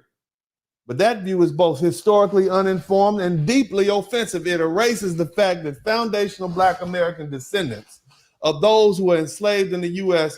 and who were here before that built this country through centuries of unpaid labor, resistance, and sacrifice. We fought, we bled, we died to secure the very rights and legal protections and opportunities that many of you Black immigrants benefit from. Yet, when you bring your sad selves over here Many of you all settle in these low-income black neighborhoods, and you unfairly judge all of us by black folks who are unserved members of the FBA community. Shout out to Jop. I can't say that name. Jop. I'm going to call you Jop. And even then, you fail to acknowledge the historical trauma and systematic barriers that produce those conditions. A common tactic is to compare the most highly educated and economically successful immigrants to the most disadvantaged foundational black Americans. And you draw your conclusions based on that unbalanced picture. And that comparison not only lacks nuance, it overlooks the accomplishments of high-achieving foundational black Americans altogether. Because see, according to the Pew Research, 37% of US-born black Americans aged 25 and older hold at least an associate's degree. And FBAs continue to make significant gains in sectors of law, medicine, politics, and business. Despite high levels of education among some immigrant groups, did you know that only 35% of immigrants, you got 35% of y'all have degrees compared to 22% of US blacks? When y'all come over here with money from upper echelon families, and irrespective of all that, many of you African immigrants, you the lowest paid immigrants in America. Your median household income is anywhere between $57,000 to $63,000. Only 43% or 40% of black immigrants own homes in the United States, compared to 64% of the rest of the immigrants. So you're not doing that well. You're still suffering from the same racial issues that we've been dealing with. But we can't talk to you, so we don't. We just let you learn the hard way. And here's the cold part about it. When you compare the top 10% of foundational black Americans with the top 10% of black and Caribbean immigrants, we consistently outperform you in leadership, property ownership, institutional influence, and generational wealth. I talked about this the other night. When you compare our top 10% to the rest of the 10% in the diaspora, FBAs are blowing y'all out the water. Our top 10% makes well over $100,000. Your top 10% barely gets $80,000 to $100,000. And that's the Africans. The Caribbeans make less than that. And look, we're not trying to deny anybody's success. We're definitely not demanding pity. It's about honest respect. It is disingenuous to ignore the historical foundation laid by FBAs while attempting to build one's success on top of it. That's what you all doing. And to enter into a country built by FBA blood, sweat, and resistance and act superior to the very people that made the opportunity possible is not only ignorant, it is profoundly disrespectful. And let me tell you something as I wrap this thing up, because I want you to hear me very clearly. We know who you are. See, the most insidious part of this entire dynamic is that the people who profited from selling black Americans' ancestors into slavery were not the desperate poor of the African continent. They were the wealthy, well-positioned African elites, chiefs, war captains, court brokers, and traders who negotiated deals with European slaves because they had the authority and the most to gain. Now let's fast forward to today. Today, ask yourself, who shows up in the United States and the UK? It's not the barefoot village farmer. It's the descendants, whether by bloodline or class status, of those same elite networks. These are the families with land, political influence, Western educations, and passports, and money for plane tickets, and money for university tuition and investor visas. That's why foundational black Americans are absolutely right to be offended when one when the members of this global black upper class arrive here, standing on both inherited privilege and the blood-won gains of the civil rights movement, and then have the audacity, the unremitted gall to look down on us or claim we're not the same people. The arrogance carries weight when you remember whose ancestors chained whom, who profited from the sale, who delivered human cargo to the coast, who now flies first class into the country built on the backs of those very captives' descendants. Today, it is still the descendants of those same African elites who have the means to migrate abroad. The average poor African can't afford an international travel trip, nor do they typically arrive in America with PhDs or other professional degrees. So what does that tell you? The Africans you see walking college campuses or entering into corporate boardrooms here in the US are more often than not the beneficiaries of the same power structure and class system that sold our ancestors into bondage. Now, these are the people, these are the individual descendants of the slavers, mocking us, disrespecting us. And the same ones that boldly assert we're not the same, echoing the very same mindset their ancestors held when they auction us off to European slavers, in telling us we're different. They are not bridging the cultural gap by doing that. They are reinforcing century-old betrayal.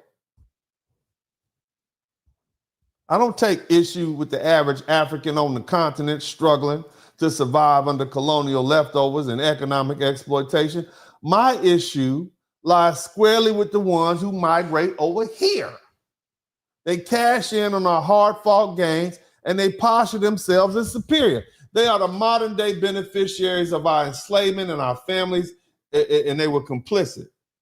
And their privilege and mobility and educational opportunity in the West exists because their ancestors helped chain ours. So the next time one of these Africans who are over here boasts that he is the child of a chief or a dignitary or a CEO of some oil company or whatever,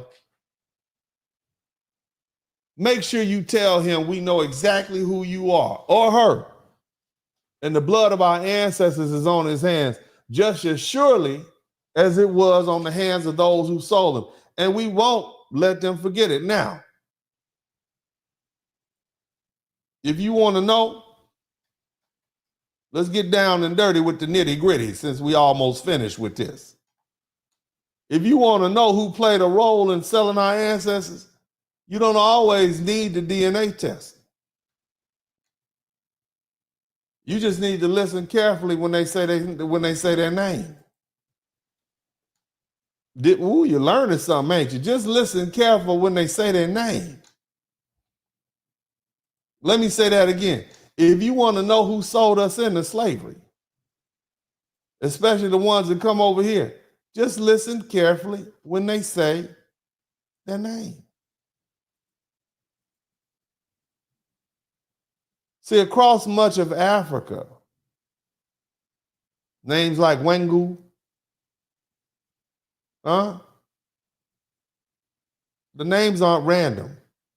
They're cultural timestamps and tribal flags and lineage markers passed down from generations. In societies like the Yoruba, the Igbo, the Akan, and the Shona, a name can immediately reveal your tribe, your clan, your family status, and even the region of your origin. Names like Okonokuwo, Igbo, Ediyami, Yoruba.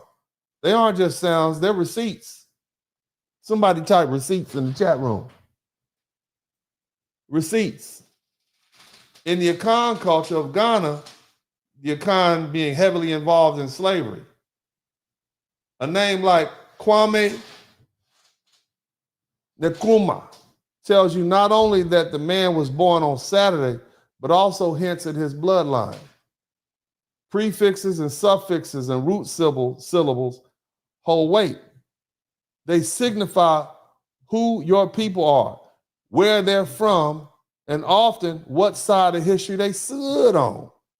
So when we as a foundational Black American hear names like Adigo or Abing or Chinoso or Mwagwe, we're not just hearing identity, we're hearing history. The name you wear so proudly, more than likely not, links you to the kingdoms and clans and ethnic networks known to have captured, sold, and delivered our ancestors to European slavers. Whether you come from the Dahomey, the Oyo, the Ashanti, the Futu, the Jalan, or the Oro Confederacy, we know the record. And if that name ties you to those systems of power, we see you. And we see your application when you apply to Harvard. And we see your name tag when you show up for that job interview. And we as foundational Black Americans don't just have to boycott your little businesses. We can boycott your access to what we have, because we are certainly not going to allow somebody who participated in the slave trade, whose family benefited from the slave trade, we are certainly not going to let you take our positions. Will we? Somebody type boycott in the chat room. See, it matters because the very presence of the name is a telltale sign. It tells us that your family was intact enough to pass it on, that your bloodline was preserved while others were torn apart, renamed and erased and scattered across plantations. See, I don't have my African ancestors' last name. My name is Spurling. That's some kind of British or German name. I can trace my roots back to the Spurling plantation in Virginia, where it was a damn breeding farm. So if I did have African ancestors who sold into slavery, I don't know now. They stripped our name, they stripped our cultures, they stripped everything from us. Yet you remain intact. Somebody type boycott in the chat room. Let's make this real. Let's bring it on home. See, your tribal name survived the Middle Passage because you didn't take the trip. You took a first-class flight to New York or New Jersey or DC. That's why y'all can still trace your clan and your land holdings. That's why some of you arrive as the son of a chief, the daughter of a dignitary, the great-grandchild of a king. And when you look down your nose at us, those of us whose names were stripped, whose family trees were burned at both ends, we hear your ancestors' arrogance. Somebody type boycott in the chat room if we really want to get down to it. Now, to be fair, not every name tells a full story. Colonization did disrupt naming systems. Some people carry European or Arabic names imposed by missionaries and imperial rule. Intermarriage, urbanization, Pan-African name. You got a bunch of Black people over there. My name is Ubuntu. You are from Detroit. Your name is not Ubuntu Mifafwe. Okay? So we do have some blurred lines. But in traditional settings, in the villages, the royal courts, and the oral histories, names still mean something. More often than not, when we hear yours, we can make an educated guess whether you come from the stock of the enslaved or the stock of the enslavers. Next time you go to one of the movies and they got some African person playing Harriet Tubman or Martin Luther King or Thurgood Marshall, or I don't know, pick a name, Robin Harris. Next time you go, pay attention to what's up on the board. Use your chat GPT. Take a picture. More importantly, when you get these African folks boasting about the tribe they came from or their status or their ancestral glory, remember their name. Because their name tells you who they are. And we, as the children of the broken, the renamed and the forgotten, we remember everything. That being the case, we know who you are. God bless you. This is Uncle D. And as I always say, shout out to everybody in the chat room. I'm out. Dennis Spurling. In the city where the lights don't sleep, Uncle D got the vibe so deep. Representing men strong and free. Dennis Spurling's the king of the spree. In the streets where the rhythm flows, black men rising, that's how it goes. Uncle D got the truth to show. In his heart, that's where the fire glows.